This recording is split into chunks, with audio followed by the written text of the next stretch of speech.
Tyre वाजिब कीमतां ते खरीद सकते हो। सेंटरनेला मंडेला दे विच लोकेशन ने। कॉल कर सकते हो निम्मा सहोता 209 277 0113।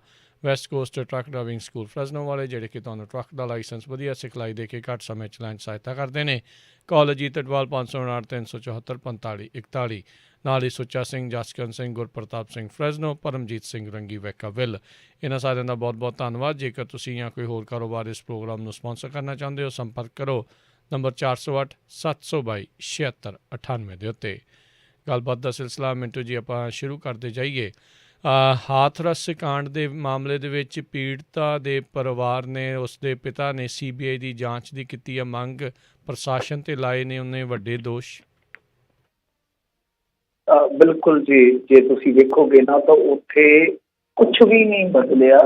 ਮਤਲਬ ਕਿ ਹੌਕੇ ਹੰਟਕੋਰੇ ਪਰਿਵਾਰ ਦੇ ਤੇ ਵੈਸੇ ਹੀ ਆ, ਪਰ ਜੋ ਪ੍ਰਸ਼ਾਸਕੀ ਉੱਥੇ ਇੱਕ ਸਿਕੰਜਾ ਕੱਸਿਆ ਗਿਆ ਪੀੜਤਾਂ ਤੇ ਜਾਂ ਮੀਡੀਆ ਤੇ, ਉਹਦੇ ਵਿੱਚ ਵੀ ਅੱਜ ਕੋਈ ਬਦਲਾਅ ਨਹੀਂ ਆਇਆ। ਮਤਲਬ ਕਿ ਦਿਨ ਬਦਲਿਆ, ਨਵੇਂ ਦਿਨ ਦੀ ਸ਼ੁਰੂਆਤ ਹੋਈ, ਪਰ ਸਵੇਰ ਤੋਂ ਲੈ ਕੇ ਸ਼ਾਮ ਤੀਕ ਮੀਡੀਆ ਵਾਲੇ ਜੱਦੋ ਜਹਿਦ ਕਰਦੇ ਰਹੇ। ਹਾਲਾਂਕਿ ਚਲੋ ਮੈਂ ਸੋਚਦਾ ਕਿ ਇਹਨਾਂ ਨੂੰ ਵੀ ਪਤਾ ਲੱਗਿਆ ਕਿ ਸਰਕਾਰ ਕਿਸ ਤਰ੍ਹਾਂ ਦੀ ਚੱਲਦੀ ਪਈ ਹੈ ਦੇਸ਼ ਦੇ ਵਿੱਚ। ਇੱਕ ਟੈਲੀਵਿਜ਼ਨ ਚੈਨਲ ਦੀ ਪੱਤਰਕਾਰ ਧਰਨੇ ਤੇ ਵੀ ਬੈਠ ਗਈ, ਫਿਰ ਉਹਨਾਂ ਦੀ ਸਾਰੀ ਟੀਮ ਚਲੇ ਗਈ। ਇੱਕ ਤਰ੍ਹਾਂ ਨਾਲ ਕਹਿ ਲਓ ਕਿ ਧਰਨਾ ਲਾਇਆ ਉਹਨਾਂ ਨੇ। ਪਰ ਇਹ ਉਹ ਚੈਨਲ ਆ ਜਿਨ੍ਹਾਂ ਦੀਆਂ ਬੀਬੀਆਂ ਜਿਹੜੀਆਂ ਜ਼ਿਆਦਾਤਰ ਮੋਦੀ ਕਰਦੀਆਂ, ਤਾਂ ਉਹ ਸ਼ਾਇਦ ਅੱਜ ਸਮਝ ਗਈਆਂ ਹੋਣਗੀਆਂ ਕਿ ਜੇਕਰ ਮੀਡੀਆ ਨੇ ਆਪਣਾ ਰੋਲ ਇਸ ਮੁਲਕ ਦੇ ਵਿੱਚ ਚੰਗੇ ਢੰਗ ਨਾਲ ਨਿਰਵਾਹ ਕੀਤਾ ਹੁੰਦਾ ਤੇ ਸ਼ਾਇਦ ਆ ਦਿਨ ਨਾ ਆਉਂਦੇ। ਹੁਣ ਦਿਨ ਕੀ ਆ, ਰੇਪ ਹੋ ਗਿਆ, ਕੁੜੀ ਮਰ ਗਈ। ਹੁਣ ਮਾਜਰਾ ਕੀ ਆ ਕਿ ਦੇਖੋ ਉੱਥੋਂ ਦਾ ADG ਕੀ ਕਹੀ ਜਾਂਦਾ, ਉਹ ਕਹਿੰਦਾ ਕਿ ਫੋਰੈਂਸਿਕ ਪੜਤਾਲ ਦੇ ਵਿੱਚ ਇਹ ਸਭ ਕੁਛ ਹੈ ਜਿਹੜਾ ਨਹੀਂ ਪਾਇਆ ਗਿਆ, ਮਤਲਬ ਕਿ ਸਮੂਹਿਕ ਜਬਰ ਤਨਾਹ ਜਿਹੜਾ ਉਹ ਨਹੀਂ ਸਾਬਤ ਹੁੰਦਾ ਮੈਡੀਕਲ ਦੇ ਵਿੱਚ। ਜਦ ਕਿ ਪੋਸਟਮਾਰਟਮ ਦੀ ਰਿਪੋਰਟ ਇਹ ਆਖਣ ਡਈ ਆ ਕਿ ਕੁੜੀ ਦੇ ਗੁਪਤ ਅੰਗਾਂ ਤੇ ਸੱਟਾਂ ਸੀਗੀਆਂ। ਚਲੋ ਹੁਣ ਦੂਜੀ ਚੀਜ਼ ਇਹ ਕਿ ਕਾਨੂੰਨ ਕੀ ਕਹਿੰਦਾ ਇਸ ਮਾਮਲੇ 'ਚ। ਕਾਨੂੰਨ ਇਹ ਕਹਿੰਦਾ ਦੇਖੋ, ਕਿਉਂਕਿ ਕੁੜੀ ਦਾ ਜਿਹੜਾ ਬਿਆਨ ਹੋਇਆ 9 ਦਿਨਾਂ ਬਾਅਦ ਹੋਇਆ, ਜਦ ਤੱਕ ਹੋ ਸਕਦਾ ਕਿ ਸਬੂਤ ਜਿਹੜੇ ਆ ਉਹ ਜਿਵੇਂ ਆਪਾਂ ਕਹਿ ਲਈਏ ਕਿ ਫੋਰੈਂਸਿਕ ਜਾਂਚ ਪੜਤਾਲ ਦੇ ਵਿੱਚ ਜਦੋਂ ਜਾਂ ਇਸ ਤਰ੍ਹਾਂ ਦਾ ਇੱਕ ਐਗਜ਼ਾਮਨ ਹੁੰਦਾ ਉਸਦੇ ਵਿੱਚ ਨਾ ਆਇਓ। ਪਰ ਕਾਨੂੰਨ ਕੀ ਕਹਿੰਦਾ? ਕਾਨੂੰਨ ਇਹ ਕਹਿੰਦਾ ਹੈ ਕਿ ਜਿਹਨੇ ਪੀੜਤ ਨੇ ਬਿਆਨ ਦਿੱਤਾ ਉਸ ਬਿਆਨ ਦੇ ਆਧਾਰ ਤੇ ਕੇਸ ਬਣਦਾ ਲਿਖਦਾ। ਹੁਣ ਆਮ ਬੰਦੇ ਤੇ ਮੰਨ ਲਓ ਜਦੋਂ ਇਸ ਤਰ੍ਹਾਂ ਦਾ ਕੋਈ ਐਲੀਗੇਸ਼ਨ ਲੱਗਦਾ ਉਹਦੀ ਕੋਈ ਸੁਣਵਾਈ ਨਹੀਂ ਹੁੰਦੀ, ਰੇਪ ਕੇਸ ਦਰਜ ਹੋ ਜਾਂਦਾ। ਇੱਥੇ ਮਰਨ ਤੋਂ ਪਹਿਲਾਂ ਉਹ ਆਪਣਾ ਬਿਆਨ ਦੇ ਕੇ ਗਈ ਹੈ ਕਿ ਇਹਨਾਂ ਨੇ ਬਲਾਤਕਾਰ ਕੀਤਾ 2 ਬੰਦਿਆਂ ਨੇ, ਦੂਸਰੇ ਜਿਹੜੇ ਮੌਜੂਦ ਸੀਗੇ ਮੌਕੇ ਤੇ ਫਿਰ ਬਾਅਦ ਦੇ ਵਿੱਚ ਭੱਜ ਗਏ। ਇਸ ਤਰ੍ਹਾਂ ਦੀ ਉਹ ਕਹਾਣੀ ਬਿਆਨ ਕਰਦੀ ਹੈ। ਵੈਸੇ ਕਹਾਣੀਆਂ ਸਾਡਿਆਂ ਨੇ ਬਹੁਤ ਜ਼ਿਆਦਾ ਫੇਕ ਵੀ ਜੋੜ ਦਿੱਤੀਆਂ। ਕਿਸੇ ਨੇ ਕਿਹਾ ਜ਼ੁਬਾਨ ਕੱਟੀ ਗਈ ਉਹਦੀ, ਉਹ ਕੁੜੀ ਬੋਲ ਵੀ ਨਜ਼ਰ ਆ ਰਹੀ ਹੈ। ਕਿਸੇ ਨੇ ਕਿਹਾ ਕਿ ਆਹ ਕੁੜੀ ਹੈ ਜਿਹਨੂੰ ਸ਼ਰਧਾਂਜਲੀ ਦਿਓ, ਪਰ ਦਰਅਸਲ ਉਹ ਫੋਟੋ ਜਿਹੜੀ ਚੰਡੀਗੜ੍ਹ ਦੇ ਵਿੱਚ ਮਰੀ ਇੱਕ ਕੁੜੀ ਦੀ ਸੀ, ਯਾਨੀ ਉਹ ਫੋਟੋ ਵੀ ਫੇਕ ਜਿਹੜੀ ਆ ਵਾਇਰਲ ਕਰੀ ਹੈ। ਹੁਣ ਇਹ ਆਪਣੇ ਆਪ ਦੇ ਵਿੱਚ ਬਹੁਤ ਵੱਡੇ ਸਵਾਲ ਆ ਕਿ ਪੁਲਿਸ ਵਾਲੇ ਇੰਨਾ ਜ਼ਿਆਦਾ ਜ਼ੋਰ ਕਿਉਂ ਲਾ ਰਹੇ ਆ ਕਿ ਨਹੀਂ ਜੀ ਇਹ ਰੇਪ ਦਾ ਮਾਮਲਾ ਹੀ ਨਹੀਂ। ਹੁਣ ਦੇਖੋ ਗੱਲ ਇਹ ਆ ਕਿ ਜੇ ਇਸ ਤਰ੍ਹਾਂ ਦਾ ਹੈ ਵੀ ਆ, ਤੁਸੀਂ ਸਮਝਦੇ ਹੋ ਕਿ ਰੇਪ ਨਹੀਂ ਹੋਇਆ, ਘਰ ਦੇ ਕਹਿੰਦੇ ਕਿ ਰੇਪ ਹੋਇਆ, ਔਰ ਘਰ ਦੇ ਤੇ ਇਹ ਕਹਿ ਰਹੇ ਆ ਨਾ ਕਿ CBI ਦੀ ਜਾਂਚ ਕਰਵਾ ਲਓ, ਤੇ CBI ਕਿਤੇ ਕੋਲ ਆ? CBI ਦੀ ਤਾਂ ਭਾਰਤੀ ਜਨਤਾ ਪਾਰਟੀ ਦੀ ਸਰਕਾਰ ਕੋਲ ਆ, ਜਿਹਨਾਂ ਦੀ ਸਰਕਾਰ UP 'ਚ ਚੱਲਦੀ ਪਈ ਆ। ਤੇ ਫਿਰ ਢਿੱਡ 'ਚ ਪੀੜ ਕਿਸ ਗੱਲ ਦੀ ਆ? ਤੁਸੀਂ CBI ਨੂੰ ਜਾਂਚ ਹੈਂਡਓਵਰ ਕਰ ਦਿਓ, ਡਰ ਕਾਹਦਾ?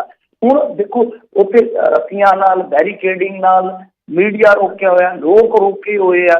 ਕਹਿ ਰਹੇ ਜੀ ਪਹਿਲਾਂ ਕਹਿੰਦੇ ਕਰੋਨਾ ਫੈਲ ਜੂਗਾ, ਫਿਰ ਕਹਿੰਦੇ ਆ ਜੀ ਨਹੀਂ ਉੱਥੇ SIT ਨਾ ਜਿਹੜੀ ਜਾਂਚ ਪੜਤਾਲ ਕਰਦੀ ਪਈ ਉਹਦੀ ਜਾਂਚ ਪੜਤਾਲ 'ਚ ਰਿਕਾ ਨਹੀਂ ਆਊਗਾ। ਕਮਾਲ ਦੀ ਗੱਲ ਆ ਕਿ ਜਦੋਂ ਅਦਾਲਤਾਂ ਦੇ ਵਿੱਚ ਰਾਮ ਮੰਦਰ ਦੀ ਸੁਣਵਾਈ ਹੁੰਦੀ ਸੀ ਉਦੋਂ ਤਾਂ ਲਾਈਵ ਕਰਾਈ ਗਏ, ਉਦੋਂ ਤਾਂ ਲਾਈਵ ਚਲਾਈ ਗਏ ਔਰ ਨਾਲ ਦੀ ਨਾਲ ਖਬਰਾਂ ਦੇਈ ਜਾਂਦੇ ਸੀ। ਹੁਣ ਕਹਿੰਦੇ ਕਿ ਪੱਤਰਕਾਰ ਵੀ ਨਹੀਂ ਜਾਣਦੇ ਨੇ ਕਿ SIT ਆਈ ਹੈ। SIT ਦੱਸੋ, ਉਹ ਮੀਡੀਆ ਵਾਲੇ ਜਿਹੜੇ ਉਹਨਾਂ ਨੂੰ ਜਾ ਕੇ ਚੂੰਡੀਆਂ ਵੜਦੇ ਆ।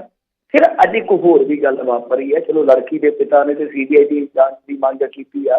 ਇੱਕ ਚੀਜ਼ ਹੋਰ ਵੀ ਵਾਪਰੀ, ਕੁੜੀ ਦਾ ਚਚੇਰਾ ਭਰਾ ਘਰੋਂ ਭੱਜ ਲੱਗਾ, ਬਚਦਾ ਬਚਾਉਂਦਾ। ਉਹ ਕਹਿੰਦਾ ਮੈਂ ਬਹਾਨਾ ਲਾਇਆ, ਹੌਲਾ ਜਿਹਾ ਸੀਗਾ, ਹੌਲੀ ਜਿਹੀ ਉਮਰ ਦਾ, ਕੱਚੀ ਉਮਰ ਦਾ ਹੀ। ਉਹ ਕਹਿੰਦਾ ਮੈਂ ਬਹਾਨਾ ਲਾਇਆ ਕਿ ਮੈਂ ਤੇ ਪੱਠੇ ਲੈਣ ਗਿਆ, ਜਿਹਨੂੰ ਆਪਾਂ ਚਾਰਾ ਕਹਿ ਦਿੰਦੇ ਹਾਂ। ਤਾਂ ਉਹ ਕਹਿੰਦਾ ਕਿ ਪੱਠੇ ਲੈਣ ਗਿਆ ਤੇ ਫਿਰ ਉਸ ਤੋਂ ਬਾਅਦ ਮੈਂ ਨਿਕਲਿਆ ਤੇ ਭੱਜ ਭਜਾ ਕੇ ਖੇਤਾਂ ਵਿੱਚ ਵੀ ਇੱਥੋਂ ਤੱਕ ਪਹੁੰਚਿਆ। ਉਹ ਕਹਿੰਦਾ ਕਿ ਸਾਡੇ ਸਾਰੇ ਫੋਨ ਜ਼ਬਤ ਕਰ ਲਏ ਗਏ ਆ, ਮਤਲਬ ਕਿ ਘਰਦਿਆਂ ਦੇ ਫੋਨ ਲੈ ਲਏ, ਕਿਉਂਕਿ ਜਦੋਂ ਇਹਨਾਂ ਦੇ ਘਰ ਦੇ ਵਿੱਚ ਜਾਂਦੀ ਸੀ ਅਫਸਰਸ਼ਾਹੀ, ਜਿਸ ਤਰ੍ਹਾਂ ਆਪਾਂ ਕੱਲ੍ਹ ਇੱਕ ਵੀਡੀਓ ਦੀ ਗੱਲ ਕੀਤੀ ਸੀ ਕਿ DM ਜਾ ਕੇ ਕਿਵੇਂ ਉੱਥੇ ਧਮਕਾ ਰਿਹਾ, ਤਾਂ ਉਹ ਜਿਹੜੀ ਵੀਡੀਓ ਸ਼ੂਟ ਹੋਈ ਪਲ ਦਰ ਪਲ ਵੀਡੀਓ ਹੋਰ ਵੀ ਆਈਆਂ, ਤਾਂ ਉਹ ਜਿਹੜੇ ਵੀਡੀਓ ਵਾਲੇ ਪੰਗੇ ਸੀ ਉਹਨਾਂ ਤੋਂ ਬਚਣ ਵਾਸਤੇ ਕੀ ਕਰਦੇ ਆ ਕਿ ਸਾਰੇ ਪਰਿਵਾਰਕ ਮੈਂਬਰਾਂ ਦੇ ਫੋਨ ਜਿਹੜੇ ਆ ਫੜ ਲਏ ਜਾਂਦੇ ਆ। ਦੇਖੋ ਜਗੋਤੇਰ ਵੀ ਗੱਲ ਆ। ਫਿਰ ਇਸ ਤੋਂ ਬਾਅਦ ਉਸ ਮੁੰਡੇ ਨੇ ਇਹ ਵੀ ਗੱਲ ਦੱਸੀ ਕਿ ਸਾਡੇ ਰਿਸ਼ਤੇਦਾਰਾਂ ਤੱਕ ਨੂੰ ਵੀ ਇੱਥੇ ਨਹੀਂ ਆਉਣ ਦਿੱਤਾ ਜਾ ਰਿਹਾ। ਮਤਲਬ ਇੰਨਾ ਜ਼ਿਆਦਾ ਘਰ ਵਾਲਿਆਂ ਤੇ ਸ਼ਿਕੰਜਾ ਕਰ ਦਿੱਤਾ ਗਿਆ ਕਿ ਜਿਸ ਤਰ੍ਹਾਂ ਉਹ ਪੀੜਤ ਨਾ ਹੋਣ ਦੀ ਥਾਂ ਤੇ ਗੁਨੇਗਾਰ ਹੋਣ, ਵਾਕਈ ਇੰਨਾ ਕਰ ਦਿੱਤਾ ਗਿਆ। ਖੈਰ ਇੱਧਰ ਭਾਜਪਾ ਦੇ ਇੱਕ ਸਾਬਕਾ ਵਿਧਾਇਕ ਰਾਜਵੀਰ ਸਿੰਘ ਭਲਵਾਨ ਬੋਲੇ ਆ। ਉਹ ਕਹਿੰਦੇ ਜੀ ਦੇਖੋ ਕੁੜੀ ਇਹਨਾਂ ਨੇ ਆਪ ਮਾਰੀ ਹੈ, ਮਤਲਬ ਕਿ ਭਰਾ ਤੇ ਮਾਂ ਨਹੀਂ ਮਾਰੀ ਹੈ। ਦੇਖੋ ਕੀ ਗੱਲਾਂ ਬਾਤਾਂ ਚੱਲਦੀਆਂ ਪਈਆਂ। ਇੱਕ ਮੁਲਜ਼ਮ ਰਾਮੂ ਦਾ ਪਿਓ ਵੀ ਬੋਲਿਆ। ਉਹ ਕਹਿੰਦਾ ਕਿ ਦੇਖੋ ਜੀ ਇਸ ਮਾਮਲੇ ਦੇ ਵਿੱਚ ਸੰਸਦ ਮੈਂਬਰ ਰਾਜਵੀਰ ਦਲੇਰ ਸਿੰਘ ਦੀ ਧੀ ਨੇ ਸਾਰਾ ਕੁਛ ਕੀਤਾ, ਮਤਲਬ ਕਿ ਇਹਨੂੰ ਬਦੋਸ਼ੀ ਨੂੰ ਫਸਾਇਆ ਵਾ। ਸੋ ਇਹ ਸਾਰੀਆਂ ਚੀਜ਼ਾਂ ਜਿਹੜੀਆਂ ਉੱਥੇ ਚੱਲ ਰਹੀਆਂ ਨੇ, ਕੋਈ ਕੁਛ ਕਹਿ ਰਿਹਾ, ਕੋਈ ਕੁਛ ਕਹਿ ਰਿਹਾ। ਪਰ ਮੇਨ ਗੱਲ ਇਹੋ ਆ ਕਿ CBI ਦੀ ਜਾਂਚ ਪੜਤਾਲ ਕਿਉਂ ਕੀਤੀ ਜਾ ਰਹੀ? ਸਭ ਤੋਂ ਵੱਡਾ ਸਵਾਲ ਹੈ ਕਿ ਤੁਸੀਂ ਜਾਂਚ ਹੈਂਡਓਵਰ ਕਰ ਦਿਓ। ਐਡਾ ਵੱਡਾ ਕਾਂਡ ਹੋ ਗਿਆ। ਆਦਿੱਤਿਆਨਾਥ ਵੀ ਸਿੱਧੇ ਤੌਰ ਤੇ ਨਹੀਂ ਬੋਲ ਰਿਹਾ ਔਰ ਸਾਰੇ ਪਿੰਡ ਨੂੰ ਘੇਰਾ ਪਾਇਆ ਜਾ ਰਿਹਾ ਅਮਨ ਕਾਨੂੰਨ ਦੇ ਨਾਂ ਤੇ। ਔਰ ਦੇਖੋ ਹਿੰਦੂ ਗ੍ਰੰਥਾਂ ਦੇ ਵਿੱਚ ਵੀ ਇਸ ਚੀਜ਼ ਦੀ ਮਨਾਹੀ ਆ ਕਿ ਸੂਰਜ ਛਿਪਣ ਤੋਂ ਬਾਅਦ ਸੰਸਕਾਰ ਨਹੀਂ ਕੀਤਾ ਜਾ ਸਕਦਾ। ਇਹਨਾਂ ਨੇ ਉਹ ਵੀ ਚੰਨ ਚਾੜ ਦਿੱਤਾ। ਹੁਣ ਜੇ ਕੁਛ ਮੰਨ ਲਓ ਕਿਸੇ ਹੋਰ ਸਟੇਟ ਦੇ ਵਿੱਚ ਜਿੱਥੇ ਇਹਨਾਂ ਦੀ ਸਰਕਾਰ ਨਾ ਹੁੰਦੀ, ਕਿਸੇ ਹਿੰਦੂ ਪਰਿਵਾਰ ਨਾਲ ਹੋਇਆ ਹੁੰਦਾ, ਚਲੋ ਕ੍ਰਾਈਮ ਤੇ ਹੋ ਜਾਂਦਾ ਹੈ। ਪਰ ਗੱਲ ਇਹ ਆ ਕਿ ਜੇ ਮੰਨ ਲਓ ਇਸ ਤਰ੍ਹਾਂ ਜੋ ਹੈ ਧਾਰਮਿਕ ਵਿਧੀ ਹੈ ਉਹਦੇ ਤੋਂ ਬਾਹਰ ਜਾ ਕੇ ਕੋਈ ਪ੍ਰਸ਼ਾਸਨ ਇਸ ਤਰ੍ਹਾਂ ਕਰ ਦਿੰਦਾ, ਚਾਹੇ ਕ੍ਰਾਈਮ ਹੁੰਦਾ ਤਾਂ ਉਹਦੇ ਵਿੱਚ ਇਸ ਤਰ੍ਹਾਂ ਕਰ ਦਿੰਦਾ ਤੇ ਇਹਨਾਂ ਨੇ ਕਹਿਣਾ ਹਿੰਦੂਤਵ ਨੂੰ ਖਤਰਾ ਹੋ ਗਿਆ। ਤੇ ਅੱਜ ਕੋਈ ਬੋਲਦਾ ਹੀ ਨਹੀਂ ਪਿਆ। ਸਣੇ ਯੋਗੀ ਸਣੇ ਮੋਦੀ ਜੀ ਨੇ 2012 ਦੇ ਵਿੱਚ ਨਿਰਭਇਆ ਕਾਂਡ 'ਚ ਕਿੱਡਾ ਤਗੜਾ ਟਵੀਟ ਕੀਤਾ ਸੀਗਾ। ਬਹੁਤ ਉਸ ਮੁੱਦੇ ਤੇ ਉਹਨਾਂ ਨੇ ਪੀੜ ਮਨਾਈ ਸੀਗੀ। ਤਾਂ ਅੱਜ ਵੀ ਤੇ ਇੱਕ ਧੀ ਦਾ ਹੀ ਸਵਾਲ ਹੈ ਨਾ ਕਿ UP 'ਚ ਕੀ ਚੱਲ ਰਿਹਾ ਤੁਸੀਂ ਦੇਖੋ ਤੇ ਸਹੀ ਨਾ। ਹੁਣ ਜੋ ਉੱਥੇ ਹੋ ਰਿਹਾ ਉਮੀਦ ਕਰਦੇ ਹਾਂ ਕਿ ਕੱਲ੍ਹ ਨੂੰ ਸ਼ਾਇਦ ਬਦਲ ਜਾਵੇਗਾ। ਪਰ ਬਹੁਤ ਜ਼ਿਆਦਾ ਇਸ ਦੇਸ਼ ਦਾ ਜਿੱਦਾਂ ਕਹਿੰਦੇ ਨਾ ਬੇੜਾ ਗਰਕ ਹੋ ਗਿਆ ਕਿ ਮੀਡੀਆ ਆਮ ਲੀਡਰ ਤੱਕ ਦੇਖ ਲਓ। ਰਾਹੁਲ ਗਾਂਧੀ ਦੇ ਨਾਲ ਕੀ ਕੀਤਾ ਸਲੂਕ ਕੱਲ੍ਹ ਇਹਨਾਂ ਨੇ, ਚਪੇੜਾ ਤੱਕ ਮਾਰਦੀਆਂ। ਉਹ ਕਹਿੰਦੇ ਕਿ ਸਾਨੂੰ ਕੁੱਟਿਆ ਮਾਰਿਆ। ਤਾਂ ਕਹਿਣ ਦਾ ਭਾਵ ਇਹੋ ਆ ਕਿ ਜੋ ਇਸ ਦੇਸ਼ ਦੇ ਵਿੱਚ ਚੱਲ ਰਿਹਾ ਉਹਨੂੰ ਵੇਖ ਕੇ ਤੇ ਬਸ ਇਹੋ ਦੁਆ ਹੀ ਕੀਤੀ ਜਾ ਸਕਦੀ ਹੈ ਕਿ ਦੌਰ ਛੇਤੀ ਖਤਮ ਹੋ ਜਾਏ। ਪਤਾ ਨਹੀਂ ਗਾਂ ਕਿਸ ਤਰ੍ਹਾਂ ਦੇ ਫਿਰਨੀ ਤੇ ਇਹਦੇ ਵਿੱਚ ਹੱਲੇ ਦੇਖਣ ਨੂੰ ਮਿਲਣਗੇ। ਜੀ ਬਿਲਕੁਲ। ਅਗਲੀ ਮਿੰਟ 'ਚ ਆਪਾਂ ਗੱਲ ਕਰੀਏ ਪੰਜਾਬ ਵਿੱਚ ਖੇਤੀ ਕਾਨੂੰਨਾਂ ਤੇ ਸਿਆਸੀ ਰੇੜਕਾ, ਭਾਜਪਾ ਆਗੂਆਂ ਦਾ ਮੌਨ ਵਰਤ। ਹਾਂਜੀ ਦੇਖੋ ਇੱਥੇ ਮਨਮੋਹਨ ਸਿੰਘ ਨੂੰ ਕਹਿੰਦੇ ਹੁੰਦੇ ਸੀ ਮਨਮੋਹਨ ਸਿੰਘ, ਤੇ ਹੁਣ ਆਪ ਹੀ ਮੌਨ ਵਰਤ ਤੇ ਚਲੇ ਗਏ। ਇਹ ਤੇ ਕਹਿੰਦੇ ਸੀ ਅਸੀਂ ਸਮਝਾਵਾਂਗੇ ਜਾ ਕੇ ਕਿਸਾਨਾਂ ਨੂੰ। ਤੇ ਹੁਣ ਮੌਨ ਵਰਤ ਉਹ ਗਾਣਾ ਹੈ ਨਾ ਕਿ ਆਪਾਂ ਦੋਵੇਂ ਰੁੱਤ ਬੈਠੇ ਤੇ ਮਨਾਊ ਕੌਣ ਵੇ। ਹੁਣ ਗੱਲ ਇਹ ਆ ਕਿ ਜਾ ਕੇ ਤੇ ਸਮਝਾਊ ਕੌਣ ਵੀ ਜੇ ਤੁਸੀਂ ਇਸ ਤਰ੍ਹਾਂ ਮੌਨ ਵਰਤ ਤੇ ਚੱਲ ਗਏ। ਅੱਛਾ ਗੱਲ ਇਹ ਆ ਕਿ ਕੱਲ ਵੀ ਨਾ ਇੱਕ ਝੜਪ ਹੋਈ ਆ ਅੰਮ੍ਰਿਤਸਰ ਦੇ ਵਿੱਚ ਕਾਂਗਰਸੀਆਂ ਦੀ ਤੇ ਭਾਜਪਾਈਆਂ ਦੀ। ਉਹਦੇ ਵਿੱਚ ਇਹਨਾਂ ਨੇ ਕਾਂਗਰਸੀ ਕੁੱਟ ਕੱਟੇ ਆ। ਤੇ ਅੱਜ ਵੀ ਇੱਕ ਝੜਪ ਹੋਈ ਹੈ ਲੁਧਿਆਣੇ ਦੇ ਵਿੱਚ। ਲੁਧਿਆਣੇ ਦੇ ਵਿੱਚ ਕੱਲ ਕੀ ਹੋਇਆ ਸੀਗਾ ਕਿ ਕਾਂਗਰਸ ਦੇ ਵਰਕਰਾਂ ਨੇ ਇਹਨਾਂ ਦੇ ਦਫ਼ਤਰ ਦੇ ਵਿੱਚ ਜਾ ਕੇ ਮੋਦੀ ਦਾ ਜਿਹੜਾ ਕਟ ਆਊਟ ਜਿਹਾ ਨਹੀਂ ਲਈ ਫਿਰਦੇ ਹੁੰਦੇ ਬਣਾ ਕੇ, ਤਾਂ ਉਹ ਜਾ ਕੇ ਉੱਥੇ ਲਮਕਾ ਦਿੱਤਾ। ਸੋ ਤੁਸੀਂ ਆਪ ਹੀ ਅੰਦਾਜ਼ਾ ਲਾ ਲਓ ਕਿ ਇਹਨਾਂ ਦੀ ਸਿਆਸੀ ਲੜਾਈ ਜਿਹੜੀ ਆ ਉਹ ਹਿੰਸਾ ਤੱਕ ਪਹੁੰਚੀ। ਹੁਣ ਵੇਖੋ ਗੱਲ ਨੋਟ ਕਰਨ ਵਾਲੀ ਆ। ਅੱਜ ਭਾਜਪਾ ਦਾ ਇੱਕ ਲੀਡਰ ਬੋਲ ਰਿਹਾ ਸੀ ਮਦਨ ਮੋਹਨ ਮਿੱਤਲ, ਉਹਦੇ ਬਾਰੇ ਉਹ ਪਤਾ ਨਹੀਂ ਕਿਉਂ ਇਸ ਤਰ੍ਹਾਂ ਦੇ ਬਿਆਨ ਦੇ ਰਹੇ ਆ। ਉਹ ਕਹਿੰਦਾ ਕਿ ਅਕਾਲੀਆਂ ਨੇ ਜਿਹੜਾ ਆ ਮਾਰਚ ਕੱਢਿਆ ਕੱਲ, ਇਹਦੇ ਨਾਲ ਕਿਤੇ ਕਿ ਹਾਲਾਤ ਜਿਹੜੇ ਪੰਜਾਬ ਦੇ ਖਰਾਬ ਹੋ ਸਕਦੇ, ਮਤਲਬ ਕਿ ਅੱਤਵਾਦ ਵਾਲੇ ਪਾਸੇ ਨੂੰ ਇਸ਼ਾਰਾ ਕਰ ਰਹੇ ਸੀ। ਤੇ ਮੈਨੂੰ ਦੱਸੋ ਕਿ ਕਿਸੇ ਨੇ ਇੱਕ ਵੱਟਾ ਵੀ ਮਾਰਿਆ, ਚਾਹੇ ਸਿੰਗਰਾਂ ਦੇ ਧਰਨੇ ਹੋਣ, ਚਾਹੇ ਕਿਸਾਨਾਂ ਦੇ ਹੋਣ, ਕਿਸੇ ਦੇ ਵੀ ਹੋਣ, ਚਾਹੇ ਕਿਸੇ ਨੇ ਵੀ ਲਾਏ, ਚਾਹੇ ਪਾਰਟੀ ਤੋਂ ਵੀ ਦੇਖ ਲਓ। ਤਾਂ ਝੜਪ ਪਹਿਲੀ ਕਿੱਥੇ ਹੋਈ ਆ? ਉਹ ਅੰਮ੍ਰਿਤਸਰ ਦੇ ਵਿੱਚ ਹੋਈ ਹੈ। ਤੇ ਕੁੱਟਿਆ ਕਿਹਨੇ? ਇਹਦਾ ਮਤਲਬ ਇਹ ਆ ਕਿ ਜੇ ਐਸੇ ਹਾਲਾਤ ਪੈਦਾ ਹੁੰਦੇ ਆ ਤਾਂ ਉਹਦੇ ਵਿੱਚ ਸਭ ਤੋਂ ਜ਼ਿਆਦਾ ਕੰਟਰੀਬਿਊਸ਼ਨ ਤੁਹਾਡਾ ਹੋਣਾ ਹੈ। ਗੱਲ ਤੁਸੀਂ ਸੱਚੀ ਕਹਿ ਰਹੇ ਹੋ ਕਿ ਹਾਲਾਤ ਵਿਗੜ ਸਕਦੇ, ਪਰ ਹਾਲਾਤ ਤੁਹਾਡੇ ਤੌਰ ਤਰੀਕਿਆਂ ਨਾਲ ਜਾਂ ਤੁਹਾਡੀਆਂ ਸਾਜ਼ਿਸ਼ਾਂ ਨਾਲ ਇਹ ਜਿਹੜੇ ਆ ਉਹ ਇਸ ਪਾਸੇ ਨੂੰ ਤੁਰ ਸਕਦੇ ਆ। ਤੀਜੀ ਚੀਜ਼ ਜਿਹੜੀ ਆ ਇਸ ਮਾਮਲੇ ਦੇ ਵਿੱਚ ਉਹ ਇਹ ਆ ਕਿ ਇਹਨਾਂ ਨੇ ਅੱਜ ਇਸੇ ਕਾਂਗਰਸੀਆਂ ਦੀ ਕਾਰਕਰਦਗੀ ਦੇ ਖਿਲਾਫ, ਜਿਹਨੂੰ ਇਹ ਗੁੰਡਾਗਰਦੀ ਕਹਿ ਰਹੇ ਆ, ਵੈਸੇ ਚੰਗੀ ਗੱਲ ਨਹੀਂ, ਮੈਂ ਉਹਨਾਂ ਵਾਸਤੇ ਵੀ ਕਹਿੰਦਾ ਕਿ ਮਾੜੀ ਗੱਲ ਆ ਜੀ। ਤੁਸੀਂ ਪ੍ਰੋਟੈਸਟ ਕਰੋ ਜਿੱਥੇ ਜਗ੍ਹਾ ਹੈਗੀ ਆ, ਜਿੱਥੇ ਤੁਹਾਨੂੰ ਜਗ੍ਹਾ ਮਿਲਦੀ ਆ ਪ੍ਰੋਟੈਸਟ ਕਰ ਲਓ। ਤਾਂ ਇਸ ਤਰ੍ਹਾਂ ਕਿਸੇ ਦੇ ਦਫ਼ਤਰ ਦੇ ਵਿੱਚ ਜਾ ਕੇ ਵੜਨਾ ਜਾਂ ਕਿਸੇ ਦਾ ਜਾ ਕੇ ਇੰਨਾ ਜ਼ਿਆਦਾ ਘਿਰਾਓ ਕਰ ਦੇਣਾ ਕਿ ਅਗਲੇ ਦੀ ਨਿੱਜੀ ਜ਼ਿੰਦਗੀ ਖਤਰੇ 'ਚ ਪਾਓਗੇ ਤਾਂ ਇਸ ਤਰ੍ਹਾਂ ਕੁਛ ਹੋਏਗਾ, ਪਰ ਉਹ ਗਲਤ ਆ। ਗੁੰਡਾਗਰਦੀ ਕਿਸੇ ਪਾਸੇ ਵੀ ਹੋਵੇ ਗਲਤ ਆ। ਤਾਂ ਉਹਦੇ ਵਿਰੋਧ ਦੇ ਵਿੱਚ ਇਹਨਾਂ ਨੇ ਦਾ ਮੌਨ ਵਰਤ ਰੱਖਿਆ, ਸੰਗਰੂਰ ਦੇ ਵਿੱਚ ਵੀ ਰੱਖਿਆ ਗਿਆ। ਤਰੁਣ ਚੁੱਘ ਨੂੰ ਉਹ ਮੇਰੇ ਖਿਆਲ ਦੇ ਨਾਲ ਸ਼ੀਨੇ ਆਏ ਸਨ, ਇਹਨਾਂ ਦੇ ਜਿਹੜੇ ਹੈਗੇ ਆ ਲੀਡਰ ਸ਼ੀਨਾ ਸਾਹਿਬ, ਉਹਨਾਂ ਦੇ ਫਾਰਮ ਹਾਊਸ ਦੇ ਉੱਤੇ ਕਿਸਾਨਾਂ ਨੂੰ ਪਤਾ ਲੱਗ ਗਿਆ, ਉਹਨਾਂ ਨੇ ਜਾ ਘੇਰਿਆ। ਔਰ ਕਮਾਲ ਦੀ ਗੱਲ ਹੈ ਕਿ ਤਰੁਣ ਚੁੱਘ ਸਾਹਿਬ ਹੈ ਜਿਹੜੇ ਉਹ ਕਿਸਾਨਾਂ ਦੇ ਵਿੱਚ ਹੀ ਬਹਿ ਗਏ, ਕਹਿੰਦੇ ਕਿਆ ਲਾਉਣਾ ਹੈ, ਚੱਕੋ ਜੀ ਤੁਹਾਡੇ ਨਾਲ ਬੈਠਾ। ਉਹ ਤੇ ਕਹਿੰਦੇ ਕਿ ਮੈਂ ਤੇ ਰੇਲਵੇ ਟਰੈਕ ਤੇ ਵੀ ਜਾਣ ਨੂੰ ਤਿਆਰ ਹਾਂ। ਤੇ ਉਧਰ ਅਚਾਨਕ ਹੰਸਰਾਜ ਹੰਸ ਜਿਹੜੇ ਆ ਉਹ ਵੀ ਆ ਗਏ, ਪ੍ਰਗਟ ਹੋ ਗਏ। ਧੜਾ ਧੜ ਨਿਊਜ਼ ਚੈਨਲਾਂ ਤੇ ਉਹਨਾਂ ਦੀ ਇੰਟਰਵਿਊ ਪ੍ਰਸਾਰਿਤ ਹੋ ਰਹੀ ਆ। ਉਹ ਮੈਨੂੰ ਥੋੜੀ ਜਿਹੀ ਜਿੱਦਾਂ ਕਹਿ ਲਈਏ ਨਾ ਕਿ ਹਲੂਣ ਕੇ ਗਈ ਆ ਕਿ ਕੀ ਹੋਇਆ ਕਿ ਬਾਬਾ ਪਾਉਣ ਵਾਲਾ ਜਿਹੜਾ ਵਾਪਸ ਆ ਗਿਆ ਦਿੱਲੀ ਦਾ ਕੰਮ ਕਾਰ ਛੱਡ ਕੇ। ਹੁਣ ਆ ਕੇ ਉਹ ਕੀ ਕਹਿ ਰਿਹਾ ਹੰਸਰਾਜ ਹੰਸ ਹੈ, ਵੈਸੇ ਹੈ ਤੇ ਸਾਡਾ ਆਪਣਾ ਪੰਜਾਬੀ ਆ, ਮਾੜਾ ਮੋਟਾ ਆਹ ਦਾ ਨਾਰਾ ਤਾਂ ਮਾਰਦਾ। ਉਹ ਕਹਿੰਦਾ ਕਿ ਮੈਂ ਸਾਰੀ ਗੱਲ ਸਮਝਦਾ, ਤੁਸੀਂ ਇਸ ਤਰ੍ਹਾਂ ਕਰੋ ਕਿ ਮੋਦੀ ਦੇ ਨਾਲ ਜੇ ਮਿਲਣਾ ਤੇ ਆਓ ਚੱਲੀਏ ਆਪਾਂ, ਮੈਂ ਜਾ ਕੇ ਫਿਰ ਗੱਲ ਕਰਦਾ। ਘੱਟੋ ਘੱਟ ਇੰਨਾ ਕੁ ਤੇ ਲੱਗਿਆ ਕਿ ਸ਼ਾਇਦ ਭਾਜਪਾ ਨੇ ਸਾਲਸੀ ਘੱਲਿਆ, ਸੁਨੇਹਾ ਦੇ ਕੇ ਘੱਲਿਆ, ਜਿਵੇਂ ਕਾਸਦ ਨਹੀਂ ਉਹਦੇ ਲਈ ਪੁਰਾਣੇ ਜ਼ਮਾਨਿਆਂ 'ਚ ਰੁੱਕਾ ਲੈ ਕੇ ਕਿਆ ਭਾਈ ਕੀ ਹਾਲ ਚੱਲਿਆ। ਤਾਂ ਉਸ ਤਰ੍ਹਾਂ ਇੱਕ ਰੁੱਕਾ ਤੇ ਲੱਗਦਾ, ਭਾਵੇਂ ਸਿੱਧੇ ਤੌਰ ਤੇ ਨਹੀਂ ਕਹਿ ਰਹੇ, ਕਿਉਂਕਿ ਸਿੱਧੇ ਤੌਰ ਤੇ ਤਾਂ ਫਿਰ ਯਕਦਮ ਬੈਕਫੁੱਟ ਤੇ ਚਲੇ ਜਾਣਗੇ, ਪਰ ਅਸਿੱਧੇ ਤੌਰ ਤੇ ਇਉਂ ਜਾਪਦਾ ਕਿ ਹੰਸਰਾਜ ਹੰਸ ਦੇ ਬਹਾਨੇ ਕਿਤੇ ਨਾ ਕਿਤੇ ਇਸ ਭਾਂਬੜ ਤੇ ਛੱਟੇ ਮਾਰਨ ਦਾ ਯਤਨ ਕੀਤਾ ਜਾ ਰਿਹਾ, ਜੋ ਇਸ ਵੇਲੇ ਤੁਹਾਨੂੰ ਪਤਾ ਹੀ ਆ ਕਿ ਰੇਲਵੇ ਟਰੈਕ ਤੋਂ ਲੈ ਕੇ ਹਿਰਦਿਆਂ ਤੱਕ ਮਚਦਾ ਪਿਆ। ਸੋ ਇਹਨਾਂ ਨੇ ਕਿਹਾ, ਬਾਕੀ ਹੁਣ ਦੇਖੋ ਪੇਸ਼ਕਸ਼ ਤੇ ਕੋਈ ਅਮਲ ਕਰਦਾ ਜਾਂ ਨਹੀਂ ਕਰਦਾ, ਪਰ ਕਾਫੀ ਕੁਛ ਜਿਹੜਾ ਆ ਉਹ ਅੱਜ ਵੀ ਰਿਹਾ ਸਿਆਸੀ ਤੌਰ ਤੇ। ਭਾਰਤੀ ਜਨਤਾ ਪਾਰਟੀ ਵਾਲੇ ਜਿਹੜੇ ਲੀਡਰ ਕਹਿੰਦੇ ਸੀਗੇ ਕਿ ਅਸੀਂ ਜਾ ਕੇ ਕਿਸਾਨਾਂ ਨਾਲ ਗੱਲ ਕਰਾਂਗੇ, ਉਹ ਹੁਣ ਬਚਦੇ ਬਚਾਉਂਦੇ ਨਜ਼ਰ ਆ ਰਹੇ ਆ।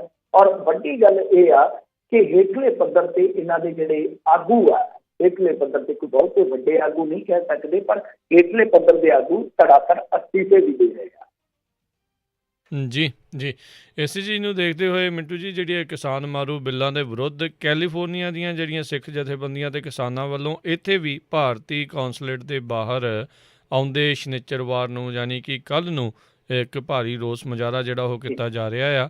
ਸੋ 3 ਅਕਤੂਬਰ ਸ਼ਨਿਚਰਵਾਰ ਨੂੰ ਸਵੇਰੇ 11 ਵਜੇ ਜਿਹੜੇ ਆ ਭਾਰਤੀ ਕੌਂਸਲੇਟ ਦੇ ਬਾਹਰ ਜਿਹੜਾ ਆ ਇਹ ਮੁਜ਼ਾਹਰਾ ਹੋਊਗਾ 540 ਅਰਗਵੈਲਾ ਬੁਲੇਵਾਰਡ ਸੈਨ ਫਰਾਂਸਿਸਕੋ ਦੇ ਵਿੱਚ, ਜਿਹੜੀ ਇਹਨਾਂ ਦੀ ਜਿਹੜੀ ਕੌਂਸਲੇਟ ਹੈਗੀ ਆ ਭਾਰਤੀ ਕੌਂਸਲੇਟ। ਸੋ ਇੱਥੇ ਦੇ ਲੋਕ ਵੀ ਉੱਥੇ ਦਾ ਦਰਦ ਸਮਝਦੇ ਨੇ, ਸੋ ਉਹਨਾਂ ਦੇ ਨਾਲ ਜਿਹੜਾ ਹਾਂ ਦਾ ਨਾਰਾ ਜਿਹੜਾ ਉਹ ਉਹਨਾਂ ਦੇ ਹੱਕ ਦੇ ਵਿੱਚ ਮਾਰਨ ਦੇ ਲਈ ਉੱਥੇ ਜਾ ਰਹੇ ਨੇ। ਜੀ ਬਿਲਕੁਲ।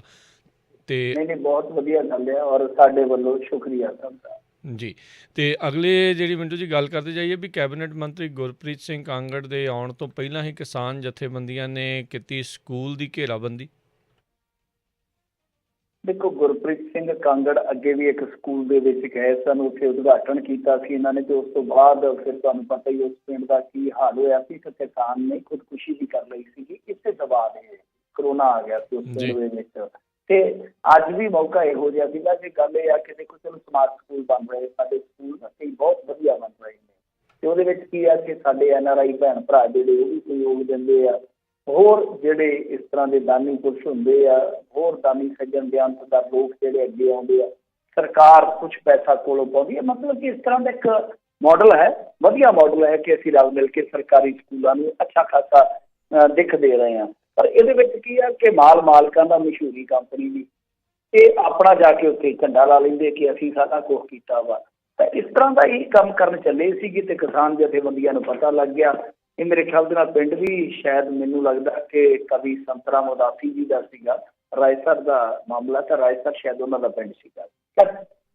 ਤਾਂ ਜਦੋਂ ਉੱਥੇ ਇਹਨਾਂ ਜਾਣਾ ਸੀ ਉਹਨਾਂ ਨੇ ਘਿਰਾਓ ਕਰ ਲਿਆ। ਫਿਰ ਇਸ ਤੋਂ ਬਾਅਦ ਜਿਹੜਾ ਮੇਰੇ ਤਾਂ ਇਹ ਵੀ ਸੁਣਨ ਦੇ ਵਿੱਚ ਆਇਆ ਕਿ ਇੱਕ ਵਿਧਾਇਕ ਦਾ ਵੀ ਉਹਨਾਂ ਨੇ ਘੇਰਾ ਕੀਤਾ। ਤਾਂ ਇਹ ਸਾਰਾ ਕੁਛ ਹੈ ਜਿਹੜਾ ਇੰਨਾ ਜ਼ਿਆਦਾ ਤਿੱਖਾ ਸੀਗਾ ਕਿ ਗੁਰਪ੍ਰੀਤ ਸਿੰਘ ਕਾਂਗੜ ਨੂੰ ਆਪਣਾ ਦੌਰਾ ਰੱਦ ਕਰਨਾ ਪਿਆ। ਮਤਲਬ ਕਿ ਘਿਰਾਓ ਇਸ ਕਰਕੇ ਕੀਤਾ ਕਿ ਇਹਨਾਂ ਨੇ ਆਉਣਾ ਸੀ, ਉਸ ਤੋਂ ਪਹਿਲਾਂ ਹੀ ਘਿਰਾਓ ਹੋ ਗਿਆ। ਗੱਲ ਜਿਹੜੀ ਆ ਥੋੜ੍ਹੀ ਜਿਹੀ ਉਹ ਜਿੱਦਾਂ ਕਹਿ ਲਈਏ ਨਾ ਕਿ ਚਿੱਟੀ 'ਚ ਪਾਉਣ ਵਾਲੀ ਆ ਕਿ ਘਿਰਾਓ ਕੀਤਾ ਕਿਹਦਾ। ਘਿਰਾਓ ਮਤਲਬ ਕਿ ਜਿਵੇਂ ਉਹਨਾਂ ਨੂੰ ਭਿਣਕ ਲੱਗੀ ਉਹਨਾਂ ਨੇ ਜਾ ਕੇ ਉਸ ਸਕੂਲ ਨੂੰ ਘੇਰ ਲਿਆ ਜਿੱਥੇ ਇਹਨਾਂ ਨੇ ਉਦਘਾਟਨ ਵਾਸਤੇ ਜਾਣਾ ਸੀਗਾ। ਇਹਨਾਂ ਨੂੰ ਦੌਰਾ ਜਿਹੜਾ ਉਹ ਰੱਦ ਕਰਨਾ ਪਿਆ। ਤਾਂ ਇਹ ਆਪਣੇ ਆਪ ਦੇ ਵਿੱਚ ਹੁਣ ਵੇਖਣ ਵਾਲੀ ਗੱਲ ਆ ਕਿ ਜਿਹੜੇ ਕਿਸਾਨ ਆਗੂ ਆ ਉਹ ਨਾ ਸਿਰਫ ਭਾਜਪਾ ਵਾਲਿਆਂ ਨੂੰ ਘੇਰ ਰਹੇ ਨੇ, ਅਕਾਲੀਆਂ ਨੂੰ ਕੰਡਮ ਕਰ ਰਹੇ ਨੇ, ਜੋ ਉਹਨਾਂ ਦੇ ਆਪਣੇ ਪ੍ਰੋਗਰਾਮ ਹੈ ਉਸ ਮੁਤਲਕ, ਬਲਕਿ ਕਾਂਗਰਸੀਆਂ ਨੂੰ ਵੀ ਉਹ ਘੇਰਾ ਪਾ ਰਹੇ। ਉਹ ਕਹਿੰਦੇ ਕਿ ਪਿੰਡ ਉਹੀ ਵੜੇਗਾ ਜੋ ਕਿਸਾਨਾਂ ਨਾਲ ਖੜੇਗਾ, ਸਲੋਗਨ ਹੈ ਉਹਨਾਂ ਦਾ ਅੱਜ ਕੱਲ੍ਹ। ਉਹ ਕਹਿੰਦੇ ਕਿ ਪਿੰਡਾਂ 'ਚ ਉਹੀ ਵੜੇਗਾ ਜੋ ਕਿਸਾਨਾਂ ਨਾਲ ਖੜੇਗਾ। ਤੇ ਬਿਲਕੁਲ ਗੱਲ ਸਹੀ ਹੈ। ਚਲੋ ਦੇਖੋ, ਮੈਂ ਸਮਝਦਾ ਕਿ ਜ਼ਬਰਦਸਤੀ ਨਹੀਂ, ਮੈਂ ਇਸ ਚੀਜ਼ ਦੇ ਨਾਲ ਸਹਿਮਤ ਹਾਂ ਰਾਜ ਕਰਨਵੀਰ ਸਿੰਘ ਜੀ, ਪਰ ਦਿਲੋਂ ਨਹੀਂ ਕੋਈ ਖੜੇਗਾ। ਖੜਨਾ ਤੇ ਵੈਸੇ ਮੈਂ ਕਹਿੰਦਾ ਕਿ ਅਖਲਾਕੀ ਤੌਰ 'ਤੇ ਚਾਹੀਦਾ ਹੈ ਨਾ, ਕਿਸੇ ਨੂੰ ਕਹਿਣ ਦੀ ਜ਼ਰੂਰਤ ਹੀ ਨਹੀਂ ਹੈ। ਜਿਹੜਾ ਕੋਈ ਮਾੜਾ ਮੋਟਾ ਬੰਦਾ ਜਾਗਦਾ ਤਾਂ ਉਹ ਖੜਾ ਹੋਵੇ ਕਿਸਾਨੀ ਦੇ ਹੱਕ ਦੇ ਵਿੱਚ, ਪੰਜਾਬ ਦੇ ਹੱਕਾਂ 'ਚ। ਕਿਉਂਕਿ ਇਹਦੇ ਵਿੱਚ ਕੀ ਆ ਕਿ ਪੰਜਾਬ ਨੂੰ ਮੈਂ ਕਹਿੰਦਾ ਕਿ ਇੱਕ ਬਦਲਵੇਂ ਮਾਡਲ ਹੈ ਖੇਤੀ ਦੇ, ਉਹਦੇ ਵਾਸਤੇ ਵੀ ਸਾਨੂੰ ਜ਼ੋਰ ਲਾਉਣਾ ਹੈ ਕਿ ਅਸੀਂ ਆਪਣਾ ਪਾਣੀ ਇਸ ਫਸਲੀ ਚੱਕਰ ਤੋਂ ਨਿਕਲ ਕੇ ਸਭ ਕੁਝ ਬਚਾ ਸਕੀਏ। ਪਰ ਦੂਜੇ ਪਾਸੇ ਇਹ ਆ ਕਿ ਜੋ ਇੱਕ ਕੀਮਤ ਅਦਾ ਕੀਤੀ ਹੈ ਕਿ ਸਟੇਟ ਨੇ, ਉਹ ਘੱਟੋ ਘੱਟ ਉਸ ਪਾਣੀ ਦਾ ਮੁੱਲ ਤੇ ਤੁਹਾਨੂੰ ਦੇਣਾ ਹੀ ਚਾਹੀਦਾ। ਜਿਹੜਾ ਤੁਸੀਂ 90 'ਚ ਆ ਕੇ ਚੌਲ ਇੱਥੋਂ ਪੈਦਾ ਕਰਨ ਦਾ ਭੁੱਸ ਪਾਇਆ, ਆਪਣੀ ਜ਼ਰੂਰਤ ਪੂਰੀ ਕੀਤੀ, ਉਹਦੇ ਤੇ ਜੋ ਪਾਣੀ ਲੱਗਾ ਉਹ ਐਸਟ ਹੈ ਇਸ ਧਰਤੀ ਦਾ, ਉਹ ਇੱਕ ਐਸਟ ਹੈ। ਉਸ ਐਸਟ ਨੂੰ ਤੁਸੀਂ ਯੂਜ਼ ਕਰਕੇ ਇਸ ਤਰ੍ਹਾਂ ਨਿਕਲ ਨਹੀਂ ਸਕਦੇ। ਸਭ ਤੋਂ ਵੱਡੀ ਗੱਲ ਇਹ ਆ ਕਿ ਹੱਕ ਇਹੀ ਬਣਦਾ ਕਿ ਤੁਸੀਂ ਪਾਣੀ ਜਿਹੜਾ ਉਹ ਲੈ ਗਏ ਪੰਜਾਬ ਦਾ ਫ੍ਰੀ ਫੰਡ ਦੇ ਵਿੱਚ, ਇਹਦਾ ਮਤਲਬ ਕਿ ਜਿਹੜਾ ਧਰਤੀ ਹੇਠਲਾ ਪਾਣੀ ਹੈ ਉਹ ਵੀ ਤੁਸੀਂ ਵਰਤ ਕੇ ਚਲੇ ਤੁਹਾਨੂੰ ਜ਼ਰੂਰਤ ਪੂਰੀ ਕਰਕੇ ਇਸ ਤਰ੍ਹਾਂ ਭੱਜਣ ਨਹੀਂ ਦੇਣਗੇ ਕਿਸਾਨ। ਖੈਰ, ਤੇ ਦੂਜੀ ਗੱਲ ਇਹ ਆ ਕਿ ਜਿਹੜੇ ਹੁਣ ਕਾਂਗਰਸ ਸਾਹਿਬ, ਇਹਨਾਂ ਨੂੰ ਵੀ ਸਮਝਣਾ ਚਾਹੀਦਾ ਕਿ ਇੱਕ ਪਾਸੇ ਲੋਕ ਤੇ ਆਪਣੀ ਰੋਜੀ ਰੋਟੀ ਵਾਸਤੇ ਬੈਠੇ ਆ ਰੇਲਵੇ ਟਰੈਕਾਂ ਤੇ, ਉਹ ਤੇ ਘਿਰ ਰਹੇ ਆ ਜਾ ਕੇ ਅੰਬਾਨੀਆਂ ਦੇ ਪੈਟਰੋਲ ਪੰਪ ਤੇ, ਅਡਾਨੀਆਂ ਦੇ ਸਾਈਲੋ, ਤੇ ਤੁਸੀਂ ਉੱਥੇ ਜਾ ਕੇ ਉਦਘਾਟਨ ਤੇ ਤਾੜੀਆਂ ਵਜਵਾ ਰਹੇ ਹੋ, ਉੱਥੇ ਜਾ ਕੇ ਕਾਜੂ ਤੇ ਖਾ ਰਹੇ ਹੋ। ਇਹ ਕਮਾਲ ਦੀ ਰਾਜਨੀਤੀ ਆ ਕਿ ਇੱਕ ਪਾਸੇ ਤੁਸੀਂ ਕਹਿੰਦੇ ਕਿ ਅਸੀਂ ਕਿਸਾਨ ਪੁੱਤਰ ਹਾਂ, ਕਿਸਾਨ ਹਿਤੈਸ਼ੀ ਹਾਂ, ਤੇ ਦੂਜੇ ਪਾਸੇ ਤੁਹਾਨੂੰ ਆਪਣੀਆਂ ਰਾਜਨੀਤਿਕ ਖੁਮਾਰੀਆਂ ਚੜੀਆਂ। ਸੋ ਇਹ ਕੰਮ ਹੀ ਨਹੀਂ ਕਰਨੇ ਚਾਹੀਦੇ ਇਹਨਾਂ ਦਿਨਾਂ ਦੇ ਵਿੱਚ। ਕੀ ਆ ਉਦਘਾਟਨ ਕਰਨਾ, ਜੇ ਉਦਘਾਟਨ ਕੋਈ ਫਾਰਮੈਲਿਟੀ ਕਰਨੀ ਜੀ ਅੱਜ ਕੱਲ੍ਹ ਆਨਲਾਈਨ ਆ। ਤੁਸੀਂ ਅੱਗੇ ਇੱਕ ਪਿੰਡ ਦੇ ਵਿੱਚ ਜਾ ਕੇ ਇੱਕ ਪਿੰਡ ਨੂੰ ਵਕਤ ਪਾ ਚੁੱਕੇ ਹੋ, ਤੁਹਾਨੂੰ ਹਜੇ ਵੀ ਸਮਝ ਨਹੀਂ ਆ ਰਹੀ, ਤਾਂ ਪਤਾ ਨਹੀਂ ਫਿਰ ਤੁਹਾਨੂੰ ਕਿਹੜਾ ਉਸਤਾਦ ਆ ਕੇ ਸਮਝਾਊਗਾ। ਵਾਕਈ ਜੀ।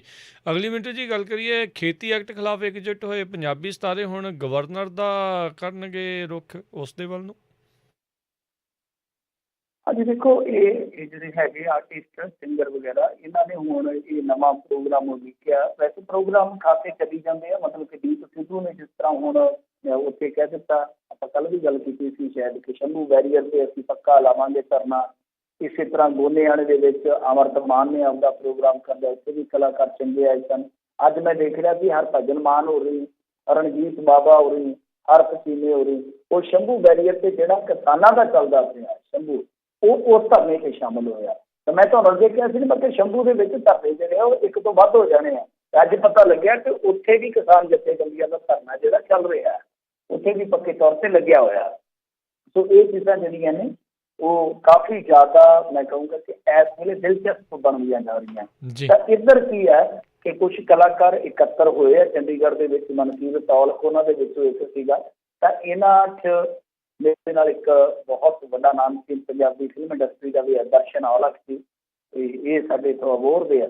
ਇਹਨਾਂ ਸਾਰਿਆਂ ਨੇ ਇੱਕ ਫੈਸਲਾ ਕੀਤਾ ਆ ਕਿ ਮਤਲਬ ਕਿ ਸੋਮਵਾਰ 3 ਵਜੇ ਸੈਕਟਰ 8D ਤੋਂ ਗੁਰਦੁਆਰਾ ਪਾਤਸ਼ਾਹੀ ਦਸਵੀਂ ਤੋਂ ਅਰਦਾਸ ਕਰਨ ਉਪਰੰਤ ਸਾਰੇ ਪੈਦਲ ਜਾ ਕੇ ਖੇਤੀ ਐਕਟ ਖਿਲਾਫ ਇੱਕ ਮੈਮੋਰੰਡਮ ਜਿਹੜਾ ਹੈ ਉਹ ਪੰਜਾਬ ਦੇ ਗਵਰਨਰ ਨੂੰ ਸੌਂਪਣਗੇ। ਤਾਂ ਇਹ ਚੀਜ਼ ਜਿਹੜੀ ਆ ਉਹ ਚਲੋ ਆਪਾਂ ਨੂੰ ਇਸ ਤਰ੍ਹਾਂ ਹੀ ਲੱਗ ਰਹੀ ਹੈ ਕਿ ਨੋਰਮਲ ਹੀ ਹੈ, ਕੋਈ ਵੱਡੀ ਗੱਲ ਨਹੀਂ ਹੈ। ਕਲਾਕਾਰ ਸਾਰੇ ਜਿਹੜੇ ਆ ਕਰ ਰਹੇ ਨੇ, ਪਰ ਅੱਡੋ ਅੱਡ ਪ੍ਰੋਗਰਾਮ ਜਿਹੜੇ ਉਹਨਾਂ ਤੇ ਕੀਮਤੀ ਉਪਰੰਤ ਕੀਤਾ ਗਿਆ, ਐਸਾ ਕਿਉਂ ਹੋ ਰਿਹਾ। ਪਰ ਇੱਥੇ ਇੱਕ ਹੁਣ ਬੜੀ ਵਿਚਿੱਤਰ ਦੀ ਸਥਿਤੀ ਬਣੇਗੀ ਗਵਰਨਰ ਵਾਸਤੇ ਕਿ ਜਦੋਂ ਅਕਾਲੀ ਆ ਰਹੇ ਸਨ ਤਾਂ ਕੱਲ੍ਹ ਅਕਾਲੀਆਂ ਨੂੰ ਇੱਥੇ ਨਾ ਪਹੁੰਚਣ ਦਿੱਤਾ ਗਿਆ, ਸਭ ਨੂੰ ਪਤਾ ਹੀ ਆ। ਤਾਂ ਉਹਨਾਂ ਦਾ ਕੀ ਮੋਟਿਵ ਸੀਗਾ, ਕੀ ਮੰਤਵ ਸੀਗਾ? ਇਹੀ ਸੀਗਾ ਕਿ ਅਸੀਂ ਗਵਰਨਰ ਨੂੰ ਮੰਗ ਪੱਤਰ ਦੇਣਾ। ਵੈਸੇ ਕਿੱਡੀ ਫਾਰਮੈਲਿਟੀ ਵਾਲੀ ਗੱਲ ਹੈ। ਮੈਂ ਇਹਨਾਂ ਕਲਾਕਾਰਾਂ ਨੂੰ ਵੀ ਦੱਸਣਾ ਚਾਹੂੰਗਾ ਕਿ ਜਿਸ ਦੇਸ਼ ਦਾ ਰਾਸ਼ਟਰਪਤੀ ਸਾਈਨ ਕਰ ਚੁੱਕਾ, ਗਵਰਨਰ ਦੀ ਉੱਥੇ ਕੀ ਤਾਕਤ ਹੈ, ਕੀ ਹੈਸੀਅਤ ਹੈ, ਮੈਨੂੰ ਦੱਸੋ। ਗਵਰਨਰ ਦੀ ਕੋਈ ਤਾਕਤ ਹੈਸੀਅਤ ਰਹਿ ਜਾਂਦੀ। ਮੈਂ ਤਾਂ ਅਕਾਲੀਆਂ ਦੇ ਪ੍ਰੋਗਰਾਮ 'ਤੇ ਵੀ ਬਹੁਤ ਸੋਚ ਦੇ ਵਿੱਚ ਪੈ ਗਿਆ ਕਿ ਗਵਰਨਰ ਨੂੰ ਜਾ ਕੇ ਕੀ ਕਹਿਣਾ ਜੇ ਤੁਸੀਂ ਤੇ ਰਾਸ਼ਟਰਪਤੀ ਤੱਕ ਪਹੁੰਚ ਕਰ ਆਏ ਸੀਗੇ, ਅਕਾਲੀ ਦੇ ਪਹਿਲਾਂ ਹੀ ਕਰ ਆਏ ਸੀਗੇ ਸਾਰੀਆਂ ਥਾਵਾਂ ਤੋਂ। ਤਾਂ ਗਵਰਨਰ ਕੀ ਕਰ ਸਕਦਾ? ਗਵਰਨਰ ਤੇ ਕੁਛ ਵੀ ਨਹੀਂ ਕਰ ਸਕਦਾ। ਤੋ ਚਲੋ ਮੈਮੋਰੰਡਮ ਦੇਣਾ ਕਿਸੇ ਨੂੰ ਵੀ ਦਿੱਤਾ ਜਾ ਸਕਦਾ, ਪਰ ਇਹ ਤੇ ਮਹਿਜ਼ ਖਾਨਾ ਪੂਰਤੀਆਂ ਹੀ ਆ। ਕੋਈ ਇਹਦੇ ਵਿੱਚੋਂ ਕੱਢਣ ਪਾਉਣ ਨੂੰ ਚੀਜ਼ ਜਾਪਦੀ ਨਹੀਂ ਹੈ। ਤਾਂ ਉਹ ਚੀਜ਼ ਬੜੀ ਦਿਲਚਸਪ ਰਹੇਗੀ ਕਿ ਕੀ ਇਹਨਾਂ ਨੂੰ ਹੁਣ ਐਕਟਰਾਂ ਨੂੰ ਪੁਲਿਸ ਕੁੱਟਦੀ ਹੈ ਜਾਂ ਨਹੀਂ ਕੁੱਟਦੀ, ਕੀ ਇਹਨਾਂ ਤੋਂ ਗਵਰਨਰ ਮੈਮੋਰੈਂਡਮ ਲੈਂਦਾ ਜਾਂ ਨਹੀਂ ਲੈਂਦਾ, ਇਹ ਵੇਖਣ ਵਾਲੀ ਗੱਲ ਹੋਊਗੀ। ਜੀ ਜੀ। ਅਗਲੀ ਮਿੰਟ 'ਚ ਗੱਲ ਕਰੀਏ, ਚੰਡੀਗੜ੍ਹ ਦੇ ਵਿੱਚ ਕਹਿੰਦੇ ਅਕਾਲੀਆਂ ਦੇ ਉੱਤੇ ਹੋਏ ਲਾਠੀ ਚਾਰਜ ਕਾਰਨ ਲੋਹਾ ਲਾਖਾ ਹੋਏ ਨੇ ਹੁਣ ਬਾਦਲ ਸਾਹਿਬ। ਹਾਂਜੀ, ਵੱਡੇ ਬਾਦਲ ਸਾਹਿਬ ਲੋਹੇ ਪਰ ਇਹਨਾਂ ਨੂੰ ਭੁੱਲਣਾ ਨਹੀਂ ਚਾਹੀਦਾ ਕਿ 10 ਸਾਲ ਲੰਬੀ ਦੇ ਵਿੱਚ ਕੀ ਹੁੰਦਾ ਰਿਹਾ। ਬਹੁਤ ਮੁੰਡੇ ਕੁੜੀਆਂ ਉੱਥੇ ਕੁੱਟੇ ਸੀ ਪੁਲਿਸ ਨੇ, ਬਹੁਤ ਜ਼ਿਆਦਾ। ਔਰ ਕਈ ਵਾਰ ਕੁੜੀਆਂ ਜਿਹੜੀਆਂ ਉੱਥੇ ਵਾਟਰ ਬਾਕਸ ਦੇ ਉੱਤੇ ਟੈਂਕੀ ਤੇ ਚੜੀਆਂ ਹੁੰਦੀਆਂ ਸੀਗੀਆਂ ਤੇ ਹੇਠੋਂ ਇਹਨਾਂ ਦੀਆਂ ਘੁੱਗੂ ਵਾਲੀਆਂ ਕਾਰਾਂ ਘੂੰ ਘੂੰ ਕਰਦੀਆਂ ਲੰਘ ਜਾਂਦੀਆਂ। ਬਹੁਤ ਕੁਛ ਹੋਇਆ, ਇੱਥੋਂ ਤੱਕ ਕਿ ਖਿਓ ਵਾਲੀ ਹੈਗਾ ਜਿਹੜਾ ਪਿੰਡ ਹੈ ਨਾ ਬਾਦਲ ਤੋਰਲੇ ਪਾਸੇ, ਉੱਥੇ ਦਾ ਜਿਹੜਾ ਇੱਕ ਵਾਟਰ ਬਾਕਸ ਬੜਾ ਬਦਨਾਮ ਹੀ ਹੋ ਗਿਆ ਇਸ ਚੱਕਰ ਦੇ ਵਿੱਚ। ਬਹੁਤ ਸਾਰੇ ਬੇਰੁਜ਼ਗਾਰ ਉੱਥੇ ਚੜ੍ਹ ਜਾਂਦੇ ਸਨ ਤਾਂ ਉੱਥੇ ਵਾੜ ਲਵਾ ਦਿੱਤੀ ਗਈ ਸੀ ਕੰਡਿਆਲੀ ਤਾਰ। ਬਾਦਲ ਪਿੰਡ ਦੇ ਵਿੱਚ ਮੇਰੇ ਖਿਆਲ ਦੇ ਨਾਲ ਬੇਰੁਜ਼ਗਾਰ ਅਧਿਆਪਕ 2-3 ਵਾਰੀ ਟੈਂਕੀ ਤੇ ਚੜੇ, ਕਈ ਕਈ ਦਿਨ ਬੈਠੇ ਰਹਿੰਦੇ ਸੀ। ਕੋਈ ਇਹਨਾਂ ਦੇ ਪਰਿਵਾਰ ਚੋਂ ਪਾਣੀ ਜਾਂ ਘੁੱਟ ਲੈ ਕੇ ਵੀ ਨਹੀਂ ਆਇਆ ਕਿ ਪਾਣੀ ਇਹਨਾਂ ਨੂੰ ਪਿਲਾ ਦਿਓ। ਬਹੁਤ ਕੁਛ ਹੋਇਆ। ਖੈਰ ਅੱਜ ਜਦੋਂ ਆਪ ਤੇ ਬੀਤੀ ਆ, ਆਪ ਦੇ ਧੀਆਂ ਪੁੱਤਰਾਂ ਤੇ ਬੀਤੀ ਆ, ਕਾਰਕੁਨ ਵੀ ਧੀ ਪੁੱਤਰ ਹੀ ਹੁੰਦੇ ਆ। ਜ਼ਰੂਰੀ ਨਹੀਂ ਕਿ ਸੁਖਬੀਰ ਸਿੰਘ ਬਾਦਲ ਨੂੰ ਡਾਂਗ ਵੱਜੀ ਦਾ ਹੀ ਦਰਦ ਹੋਊਗਾ, ਜਦੋਂ ਤੁਹਾਡੇ ਵਰਕਰ ਕੁੱਟੇ ਜਾਂਦੇ ਆ ਉਦੋਂ ਵੀ ਦਰਦ ਹੁੰਦਾ। ਪਰ ਮੈਂ ਇਸ ਕਹੂੰਗਾ ਕਿ ਅਸੀਂ ਕਿਤੇ ਨਾ ਕਿਤੇ ਕਹਿ ਲਈਏ ਕਿ ਦੋਗਲਾਪੰਥੀ ਵਰਤਦੇ। ਅੱਜ ਜੇ ਅਸੀਂ ਇਹਨਾਂ ਦੇ ਲਾਠੀ ਚਾਰਜ ਨੂੰ ਜਾਇਜ਼ ਕਹਿੰਦੇ ਹਾਂ ਤਾਂ ਫਿਰ ਅਸੀਂ ਰਾਹੁਲ ਗਾਂਧੀ ਦੇ ਨਾਲ ਜੋ ਕੱਲ੍ਹ ਤੱਕ ਮਤਕਾ ਹੋਇਆ ਉਹਨੂੰ ਨਜਾਇਜ਼ ਨਹੀਂ ਕਹਿ ਸਕਦੇ ਕਿ ਨਜਾਇਜ਼ ਹੋਏਗਾ। ਫਿਰ ਅਸੀਂ ਕਿਸੇ ਨੂੰ ਵੀ ਕਹਿ ਨਹੀਂ ਸਕਦੇ, ਕਿਉਂਕਿ ਲੋਕਤੰਤਰ ਦੇ ਵਿੱਚ ਪ੍ਰੋਟੈਸਟ ਦਾ, ਐਜੂਕੇਸ਼ਨ ਦਾ ਸਾਰਿਆਂ ਨੂੰ ਹੱਕ ਆ। ਮੈਂ ਇਸ ਚੀਜ਼ ਨੂੰ ਕਲੀਅਰ ਕਰਨਾ ਚਾਹੁੰਦਾ ਕਿ ਇਸ ਤਰ੍ਹਾਂ ਮੌਜੂ ਨਹੀਂ ਉਡਾਉਣਾ ਚਾਹੀਦਾ। ਇਹ ਲਾਠੀ ਚਾਰਜ ਜੇ ਅੱਜ ਆਪਾਂ ਇਹਨਾਂ ਨੂੰ ਯਾਦ ਕਰਾ ਰਹੇ ਹਾਂ ਦੌਰ ਦਾ, ਤੇ ਜੇ ਅੱਜ ਇਹਨਾਂ ਦੇ ਨਾਲ ਹੋਇਆ ਸਾਨੂੰ ਇਹ ਵੀ ਦੌਰ ਨਹੀਂ ਭੁੱਲਣਾ ਚਾਹੀਦਾ। ਖੈਰ, ਤਾਂ ਇਹਨਾਂ ਨੇ ਬਾਦਲ ਸਾਹਿਬ ਹੋਰਾਂ ਨੇ ਜੋ ਕਿਹਾ ਉਹ ਇਹੋ ਹੀ ਆ। ਉਹ ਕਹਿੰਦੇ ਆ ਕਿ ਲੋਕਤੰਤਰ ਵਾਸਤੇ ਇਹ ਇੱਕ ਕਾਲਾ ਦਿਨ ਸੀਗਾ ਤੇ ਨਾਲ ਉਹਨਾਂ ਨੇ ਇਹ ਵੀ ਕਿਹਾ, ਮਤਲਬ ਕਿ ਕੇਂਦਰ ਨੂੰ ਚਿਤਾਇਆ। ਉਹ ਬੜੀ ਇੱਕ ਗੁੱਝੀ ਜਿਹੀ ਗੱਲ ਕੀਤੀ ਆ ਤੇ ਬੜੀ ਡੂੰਘੀ ਗੱਲ ਕੀਤੀ ਆ। ਉਹਨਾਂ ਨੇ ਇਹ ਕਿਹਾ ਕਿ ਇਸ ਦੇਸ਼ ਦੇ ਵਿੱਚ ਸਹਿਮਤੀ ਦੀ ਜ਼ਰੂਰਤ ਹੈ, ਮਤਲਬ ਕਿ ਟਕਰਾਅ ਨਹੀਂ ਹੋਣਾ ਚਾਹੀਦਾ। ਜੇ ਇਹ ਹਿੰਸਕ ਟਕਰਾਅ ਹੋਵੇ ਤਾਂ ਦੇਸ਼ ਲਈ ਖਤਰਨਾਕ ਤੇ ਨੁਕਸਾਨ ਦੇ ਸਾਬਤ ਹੋ ਸਕਦਾ। ਸਾਡੀ ਅਮੀਰ ਵਿਭਿੰਨਤਾ ਦਾ ਮਾਣ ਸਨਮਾਨ ਵੀ ਗੁਆਚ ਜਾਂਦਾ ਹੈ। ਇਹ ਕੇਂਦਰ ਨੂੰ ਉਹਨਾਂ ਨੇ ਚਿਤਾਇਆ ਕਿ ਜੇ ਤੁਸੀਂ ਇਸ ਤਰ੍ਹਾਂ ਹਿੰਸਾ ਦੇ ਟਕਰਾਅ ਤੇ ਆ ਗਏ ਤਾਂ ਫਿਰ ਇਹ ਨਾ ਭੁੱਲੋ, ਇਹ ਮਤ ਭੁੱਲੋ ਕਿ ਇਸ ਦੇਸ਼ ਦੇ ਵਿੱਚ ਇੱਕ ਅਮੀਰ ਵਿਭਿੰਨਤਾ ਦੀ ਮਿਸਾਲ ਹੈ ਜਿਹੜੀ ਕਿ ਨੁਕਸਾਨ ਨਹੀਂ ਜਾ ਸਕਦੀ ਹੈ। ਪਰ ਇਹ ਜ਼ਰੂਰ ਆ ਕਿ ਅਕਾਲੀ ਜਿਹੜੇ ਆ ਉਹ ਇਸ ਲਾਠੀ ਚਾਰਜ ਦੇ ਨਾਲ, ਜਿਵੇਂ ਪ੍ਰਧਾਨ ਜੀ ਕਹਿੰਦੇ ਹੈ ਨਾ ਕਿ ਸਾਡੇ ਮੁੰਡਿਆਂ 'ਚ, ਸਾਡੇ ਵਰਕਰਾਂ 'ਚ ਕਰੰਟ ਬੜਾ, ਅਕਾਲੀਆਂ 'ਚ ਕਰੰਟ ਬੜਾ, ਤਾਂ ਕਰੰਟ ਘੱਟ ਨਹੀਂ ਹੋਇਆ। ਅੱਜ ਵੀ ਮੇਰੇ ਖਿਆਲ ਦੇ ਨਾਲ ਮਜੀਠੀਆ ਸਾਹਿਬ ਬੋਲ ਰਹੇ ਸਨ ਤੇ ਉਹ ਵੀ ਪ੍ਰੋਗਰਾਮ ਉਲੀਕੀ ਬੈਠੇ ਆ। ਤਾਂ ਬਹੁਤ ਜਲਦੀ ਮੈਨੂੰ ਲੱਗਦਾ ਕਿ ਅਕਾਲੀ ਜਿਹੜੇ ਆ ਉਹ ਛੇਤੀ ਹੁਣ ਦਿੱਲੀ ਨੂੰ ਕੂਚ ਕਰਨਗੇ, ਕਿਉਂਕਿ ਬੀਬਾ ਬਾਦਲ ਦਾ ਵੀ ਕੱਲ੍ਹ ਬਿਆਨ ਆ ਗਿਆ ਸੀ, ਮਜੀਠੀਆ ਸਾਹਿਬ ਨੇ ਵੀ ਬਿਆਨ ਦਿੱਤਾ। ਬਹੁਤ ਜਲਦੀ ਲੱਗਦਾ ਇਹ ਹੋਇਆ ਕਿ ਇਸ ਤੋਂ ਵੱਡਾ ਪ੍ਰੋਗਰਾਮ ਜਾਂ ਇਸ ਤੋਂ ਅਗਲਾ ਪ੍ਰੋਗਰਾਮ ਅਕਾਲੀ ਦਲ ਬਾਦਲ ਦੇਊਗਾ। ਪਰ ਇੱਕ ਚੀਜ਼ ਸਾਫ਼ ਆ, ਬਾਬੇ ਬਾਦਲ ਦਾ ਬੋਲਣਾ ਇਹ ਗੱਲ ਤੈਅ ਕਰ ਗਿਆ ਕਿ ਆਉਣ ਵਾਲੇ ਦਿਨਾਂ ਦੇ ਵਿੱਚ ਅਕਾਲੀ ਦਲ ਅਤੇ ਭਾਜਪਾ ਦੇ ਦਰਮਿਆਨ ਤਿੱਖੇ ਤੀਰ ਜਿਹੜੇ ਆ ਉਹ ਇੱਕ ਦੂਜੇ ਤੇ ਵਿੰਨੇ ਜਾਣਗੇ, ਇੱਕ ਦੂਜੇ ਤੇ ਵਿੰਨੇ ਜਾਣਗੇ। ਉਹ ਕਿਹੜਾ ਤੀਰ ਕਿਹਦਾ ਕਾਲਜਾ ਪਾੜਦਾ ਉਹ ਅਗਲਾ ਸਮਾਂ ਹੀ ਦੱਸੂਗਾ। ਜੀ, ਰਾਹੁਲ ਗਾਂਧੀ ਦੀ ਗੱਲ ਕਰਦੇ ਸੀ ਮਿੰਟੂ ਜੀ, ਕਹਿੰਦੇ ਉਹਨਾਂ ਦੀ ਪੰਜਾਬ 'ਚ ਟਰੈਕਟਰ ਰੈਲੀ ਦਾ ਪ੍ਰੋਗਰਾਮ ਹੁਣ ਫੇਰ ਬਦਲਿਆ। ਹਾਂਜੀ, ਐਵੇਂ ਗਾਂਹ ਕਰੀ ਜਾਂਦੇ। ਇੱਥੇ ਤੇ ਉਹਨਾਂ ਨੂੰ ਕੋਈ ਡਰ ਨਹੀਂ ਹੈ। ਉਹ ਤੇ ਸ਼ਾਇਦ ਉਦੋਂ ਦੀ ਘਟਨਾ ਤੋਂ ਡਰੀ ਜਾਂਦੇ ਆ ਕਿ ਉਹਨਾਂ ਨਾਲ ਜੋ ਹੋਇਆ ਤਸਵੀਰਾਂ ਦੇ ਵਿੱਚ ਉਹ ਸਭ ਨੇ ਦੇਖਿਆ ਕਿ ਇੱਥੇ ਤੇ ਆ ਜਾਂਦੇ। ਇੱਥੇ ਤੇ ਇਹਨਾਂ ਦੀ ਆਪਣੀ ਸਰਕਾਰ ਜਦੋਂ ਮਰਜ਼ੀ ਆ ਜਾਂਦੀ, ਟਰੈਕਟਰ ਹੀ ਚਲਾਉਣਾ ਕੀ ਫਾਰਮੈਲਿਟੀ ਆ। ਟਰੈਕਟਰ ਵੀ ਮੈਂ ਤਾਂ ਸੁਣਿਆ ਬੁਲਟ ਪ੍ਰੂਫ ਹੋਊਗਾ, ਹੁਣ ਪਤਾ ਨਹੀਂ ਕੀ ਇਹ ਸੱਪ ਕੱਢਦੇ ਆ। ਟਰੈਕਟਰ ਵੀ ਬੁਲਟ ਪ੍ਰੂਫ ਹੋਣਾ, ਲੋਕ ਜਿਹੜੇ ਆ ਬੁਲਟ ਪ੍ਰੂਫ ਟਰੈਕਟਰ 'ਚ ਦੇਖਣਗੇ ਰਾਹੁਲ ਗਾਂਧੀ ਨੂੰ। ਤੇ ਟਰੈਕਟਰ ਵੀ 20 ਕਿਲੋਮੀਟਰ ਚੱਲੂਗਾ ਇੱਕ ਦਿਨ ਦਾ। ਹੁਣ ਇਹਨਾਂ ਨੇ ਮਤਲਬ ਆਪਦਾ ਪ੍ਰੋਗਰਾਮ ਹੈ ਜਿਹੜਾ ਵਧਾ ਕੇ ਕਰ ਦਿੱਤਾ ਜੀ 4 ਦਾ, ਪਹਿਲਾਂ 2 ਦਾ ਸੀ, ਫਿਰ 3 ਦਾ ਕੀਤਾ, ਹੁਣ 4 ਦਾ ਆ। 4 ਤੋਂ 6 ਪੀਕ ਇਹ ਰਹਿਣਗੇ ਤੇ ਉਸ ਤੋਂ ਬਾਅਦ ਇਹ ਚੱਲ ਜਾਣਗੇ ਹਰਿਆਣੇ ਨੂੰ।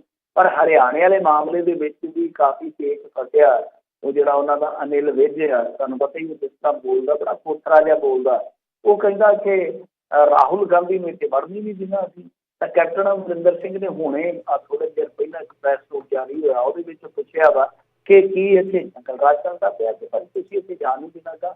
ਖੈਰ ਦੇਖੋ ਹੁਣ ਵੜਨ ਦਿੰਦੇ ਜਾਂ ਨਹੀਂ ਵੜਨ ਦਿੰਦੇ। यूपी वाले बार्डर से जिस तरह घसोन्मुखी हो रहे हैं किते इत्थे भी ना हो जान, ये भी वेखना पऊगा ना, क्योंकि सरकार भाजपा कुछ भी कर सकती। यूपी च वेखण ही डे ना की बन गया जे राहुल गांधी प्रियंका गांधी वर्गे नेतावां नूं अगाह नहीं जाण दिता जांदा ते किसी की की हैसियत लुकदे आ। ये दिलचस्प रहेगा कि की राहुल गांधी नूं हरियाणे वाले बार्डर च दाखला मिलता या नहीं मिलता। देखते हैं नील विज की जुबान पुगती है या नहीं। पर इधर कांग्रेस ने दस्तक मुहिम जी वो शुरुआत कर दी है। खेती कानूनों के विरुद्ध इन्होंने पंजाब भर के विचों दस्तखत करवाने आ ते वो दस्तखत शायद सेंटर में भेजणगे जां राष्ट्रपति को भेजणगे। तो ठीक है, चलो ये चीज़ां करनियां चाहिए। पर एक चीज़ तुसीं देखो कि कैप्टन अमरिंदर सिंह ने जिस तरह आप कहते थे कि लामबंदी करनी चाहिए, इन्होंने स्टेटां नूं दूसरिਆਂ ਨੂੰ नाल लेना चाहिए, GST वगैरह मुद्दों पर सब कुछ करना चाहिए। ऐसा कुछ नहीं किया कैप्टन अमरिंदर सिंह ने, कख नहीं किया। बल्कि हुण तक तुसीं देखो कि इन्होंने सुप्रीम कोर्ट के विच जाके केस भी फाइल नहीं किया। दिलचस्प गल है कि सुप्रीम कोर्ट के विच भी नहीं गई पंजाब सरकार, और उदा इन्होंने कह दिता सीगा कि असीं कानूनी लड़ाई लड़न जा रहे हैं। तो कमाल की गल है कि केरल का एक मैंबर पार्लीमेंट प्रतापन वो सोमवार ही कोर्ट च पहुंच गया सीगा। एतवार राष्ट्रपति ने साइन किए, इस ऑर्डीनेंस जो बच बिल के रूप में पास हुए कानून बन गया।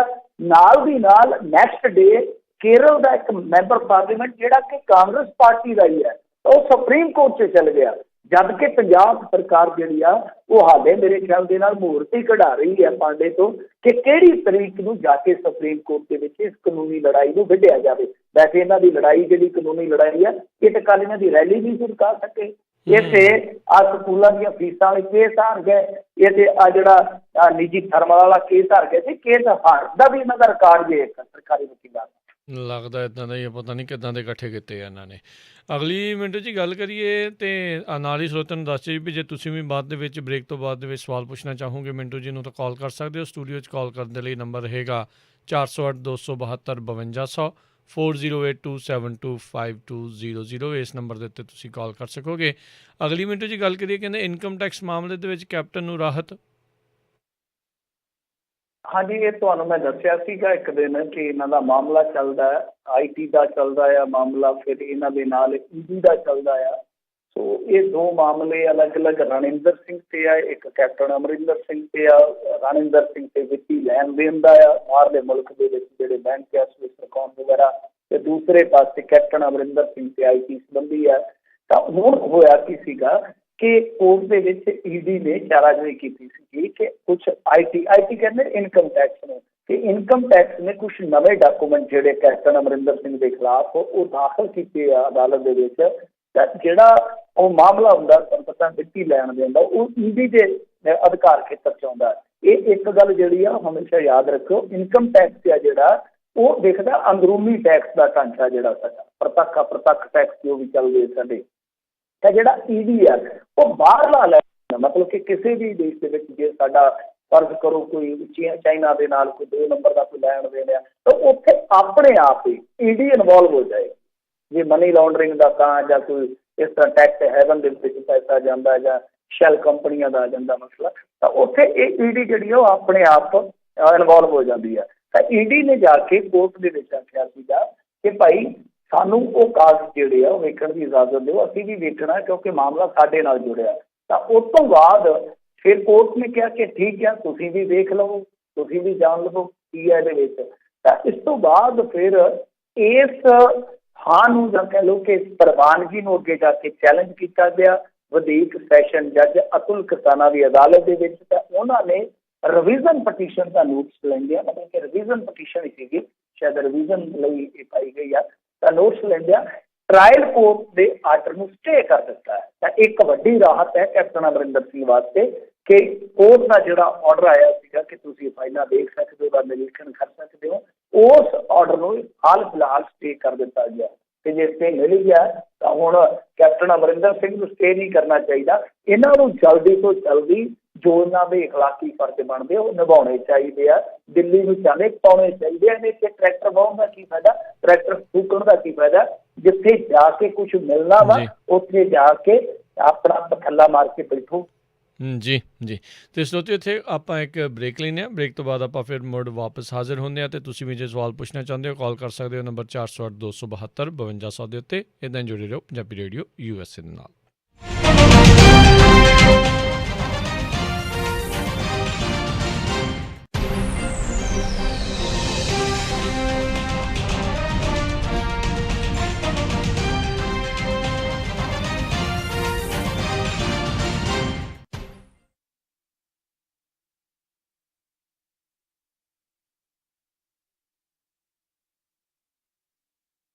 KOBO Yuba City 1450 AM, KIID Sacramento 1470 AM, KWRU Fresno 1300 AM, KLHC Bakersfield 1350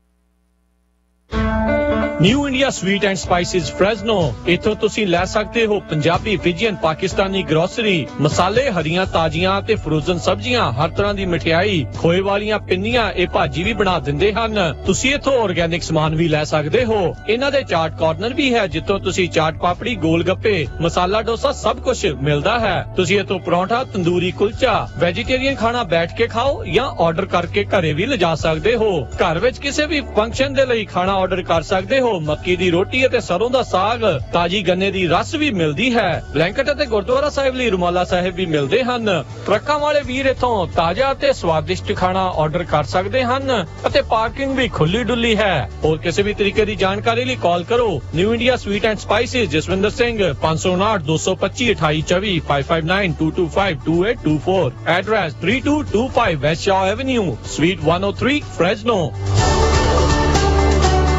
ਰੱਖਰਾ income tax ਤੇ ਇਮੀਗ੍ਰੇਸ਼ਨ ਇੱਕ ਭਰੋਸੇਮੰਦ ਨਾਮ। ਤੁਸੀਂ ਇਹਨਾਂ ਕੋਲ corporation, business, personal income tax, real estate, ਘਰ ਵੇਚਣਾ ਜਾਂ ਖਰੀਦਣਾ ਹੋਵੇ, ਲਾਈਫ ਇੰਸ਼ੋਰੈਂਸ, ਸੀਨੀਅਰ ਸਿਟੀਜ਼ਨ ਵਾਸਤੇ ਮੈਡੀਕੇਅਰ, ਇਮੀਗ੍ਰੇਸ਼ਨ ਜਿਵੇਂ family petition filing, citizenship, green card, work permit, R1 visa, I-360, adjustment of status, passport renew ਕਰਵਾਉਣਾ ਹੋਵੇ, ਇੰਡੀਆ, ਇੰਗਲੈਂਡ, ਕੈਨੇਡਾ ਦੇ ਲਈ ਵੀਜ਼ਾ ਲਗਵਾਉਣਾ ਹੋਵੇ, IRS ਦਾ ਕੋਈ ਵੀ ਮਸਲਾ ਹੋਵੇ, ਇਹ ਸਾਰੇ ਕੰਮਾਂ ਦੇ ਵਿੱਚ ਤੁਹਾਡੀ ਮਦਦ ਕਰਦੇ ਹਨ। ਟਰੱਕਿੰਗ ਦੀਆਂ ਨਵੀਆਂ ਕੰਪਨੀਆਂ ਅਤੇ ਕਾਰਪੋਰੇਸ਼ਨ ਬਣਾਉਣ ਦੇ ਵਿੱਚ ਤੁਹਾਡੀ ਮਦਦ ਕਰਦੇ ਹਨ। ਕੈਲੀਫੋਰਨੀਆ ਵਿੱਚ ਬਣੇ ਨਵੇਂ ਕਾਨੂੰਨ ਦੇ ਕਾਰਨ ਆਪਣੀ ਕਮਿਊਨਿਟੀ ਦੀ ਮਦਦ ਕਰਨ ਦੇ ਲਈ ਇਹ ਅਕਾਊਂਟਿੰਗ ਅਤੇ ਪੇਰੋਲ ਦੀਆਂ ਸੇਵਾਵਾਂ ਵੀ ਦਿੰਦੇ ਹਨ। ਓਬਾਮਾ ਕੇਅਰ ਹੈਲਥ ਇੰਸ਼ੋਰੈਂਸ ਵੀ ਤੁਸੀਂ ਇਹਨਾਂ ਤੋਂ ਕਰਵਾ ਸਕਦੇ ਹੋ। ਇਸ ਸਾਲ ਇੰਸ਼ੋਰੈਂਸ ਨਾ ਕਰਾਉਣ ਤੇ ਸਟੇਟ ਆਫ ਕੈਲੀਫੋਰਨੀਆ ਦੇ ਦੁਆਰਾ $695 ਦਾ ਜੁਰਮਾਨਾ ਕੀਤਾ ਜਾਵੇਗਾ। Rakhra tax and immigration, 3073 west Ashland avenue, Fresno. Call 5592439200। ਇਹਨਾਂ ਦੀ ਵੈਬਸਾਈਟ rakhratexservice.com ਤੇ ਜਾ ਕੇ ਅਪਾਇੰਟਮੈਂਟ ਬਣਾ ਸਕਦੇ ਹੋ। BRE licence number 1759633, insurance licence number 0G81976। ਮਰਦਮਸ਼ੁਮਾਰੀ ਸ਼ੁਰੂ ਹੋ ਗਈ ਸੰਗਤ, ਆਪਾਂ ਪਿੱਛੇ ਚੱਲੇ ਰਹਿਣਾ ਜਾਈਏ ਸੰਗਤ। 2020 ਦੀ ਅਮਰੀਕਾ ਦੀ ਮਰਦਮਸ਼ੁਮਾਰੀ ਬਾਅਦ ਅਮਰੀਕਾ ਦੀ ਮਰਦਮਸ਼ੁਮਾਰੀ ਵਿਭਾਗ ਉਸ ਹਰ ਇੱਕ ਵਿਅਕਤੀ ਦੀ ਗਿਣਤੀ ਕਰਦਾ ਹੈ ਜੋ ਅਮਰੀਕਾ ਦਾ ਵਸਨੀਕ ਹੈ। ਇਸ ਗਿਣਤੀ ਦੇ ਨਾਲ ਸਕੂਲ, ਸੜਕਾਂ, ਬੱਚਿਆਂ ਦੀ ਦੇਖਭਾਲ ਤੇ ਹੋਰ ਸਰਕਾਰੀ ਯੋਜਨਾਵਾਂ ਦੇ ਫੰਡਾਂ ਤੇ ਅਸਰ ਪੈਂਦਾ ਹੈ। ਮਰਦਮਸ਼ੁਮਾਰੀ ਵਿੱਚ ਤੁਹਾਡੇ ਦਿੱਤੇ ਹੋਏ ਜਵਾਬ ਗੁਪਤ ਰੱਖੇ ਜਾਣਗੇ ਤੇ ਤੁਹਾਡੇ ਖਿਲਾਫ ਨਹੀਂ ਵਰਤੇ ਜਾਣਗੇ। ਆਪਣਾ ਫਰਜ਼ ਬਣਦਾ ਹੈ ਕਿ ਆਪਾਂ ਇਸ ਮਰਦਮਸ਼ੁਮਾਰੀ ਦੇ ਵਿੱਚ ਹਿੱਸਾ ਲਈਏ ਤਾਂ ਜੋ ਆਪਣੇ ਭਾਈਚਾਰੇ ਨੂੰ ਲੋੜੀਂਦੀਆਂ ਸਹੂਲਤਾਂ ਮਿਲ ਸਕਣ। ਤੁਸੀਂ ਇਸ ਮਰਦਮਸ਼ੁਮਾਰੀ ਦੇ ਫਾਰਮ ਆਨਲਾਈਨ ਤੇ ਫੋਨ ਦੇ ਰਾਹੀਂ ਭਰ ਸਕਦੇ ਹੋ। ਹੋਰ ਜਾਣਕਾਰੀ ਦੇ ਲਈ ਵਿਜ਼ਿਟ ਕਰੋ 2020census.gov। ਵਧੇਰੇ ਜਾਣਕਾਰੀ ਦੇ ਲਈ ਸੰਪਰਕ ਕਰੋ 559 677 7454। ਚੇਤਾ ਰਹੇ, ਇਹ ਸਾਡੇ ਭਾਈਚਾਰੇ ਦੇ ਹਿੱਤਾਂ ਦੇ ਲਈ ਬਹੁਤ ਜ਼ਰੂਰੀ ਹੈ।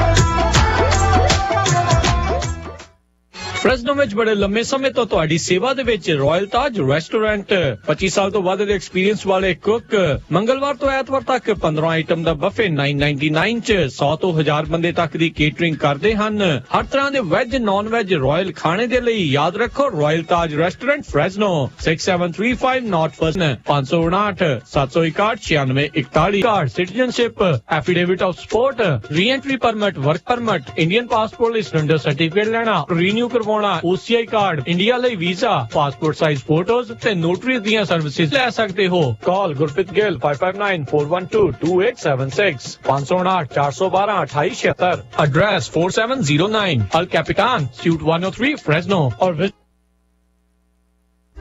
ਤੁਸੀਂ ਸੁਣ ਰਹੇ ਹੋ Punjabi radio USA KOBO Yuba city 1450 AM KIID Sacramento 1470 AM KWRU Fresno 1300 AM KLHC Bakersfield 1350 AM KCVR Stockton Modesto 1570 AM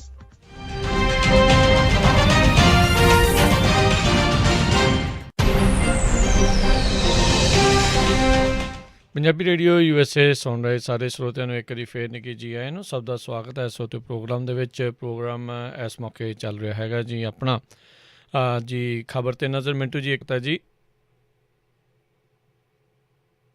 Mintu ਜੀ ਸ਼ੁਕਰੀਆ ਜੀ ਤੇ ਆਓ ਆਪਾਂ ਆਪਣੇ ਕਾਲਰਸ ਆ ਉਹਨਾਂ ਦੇ ਨਾਲ ਗੱਲਬਾਤ ਕਰਦੇ ਹਾਂ ਜੀ। ਆਪਣੇ ਨਾਲ ਇਸ ਟਾਈਮ ਜੁੜੇ ਹੋਏ ਨੇ ਸੁਖ ਜੀ। ਸਤਿ ਸ਼੍ਰੀ ਅਕਾਲ। ਹਾਂਜੀ ਸੁਖ ਜੀ ਸਤਿ ਸ਼੍ਰੀ ਅਕਾਲ ਜੀ। ਹਾਂਜੀ ਕੀ ਸਵਾਲ ਹੈ ਤੁਹਾਡਾ? ਹਾਂਜੀ ਮੈਂ ਪੁੱਛਣਾ ਸੀ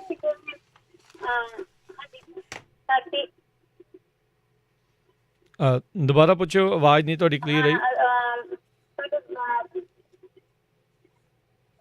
ਹਾਂਜੀ ਮੈਂ ਕਿਹਾ ਪੁੱਛਣਾ ਸੀ ਕਿ ਸਾਡੀ ਆਇਆ ਕਿ ਉਹਨਾਂ ਦਾ ਇੰਟਰਵਿਊ ਆਈ ਸੀ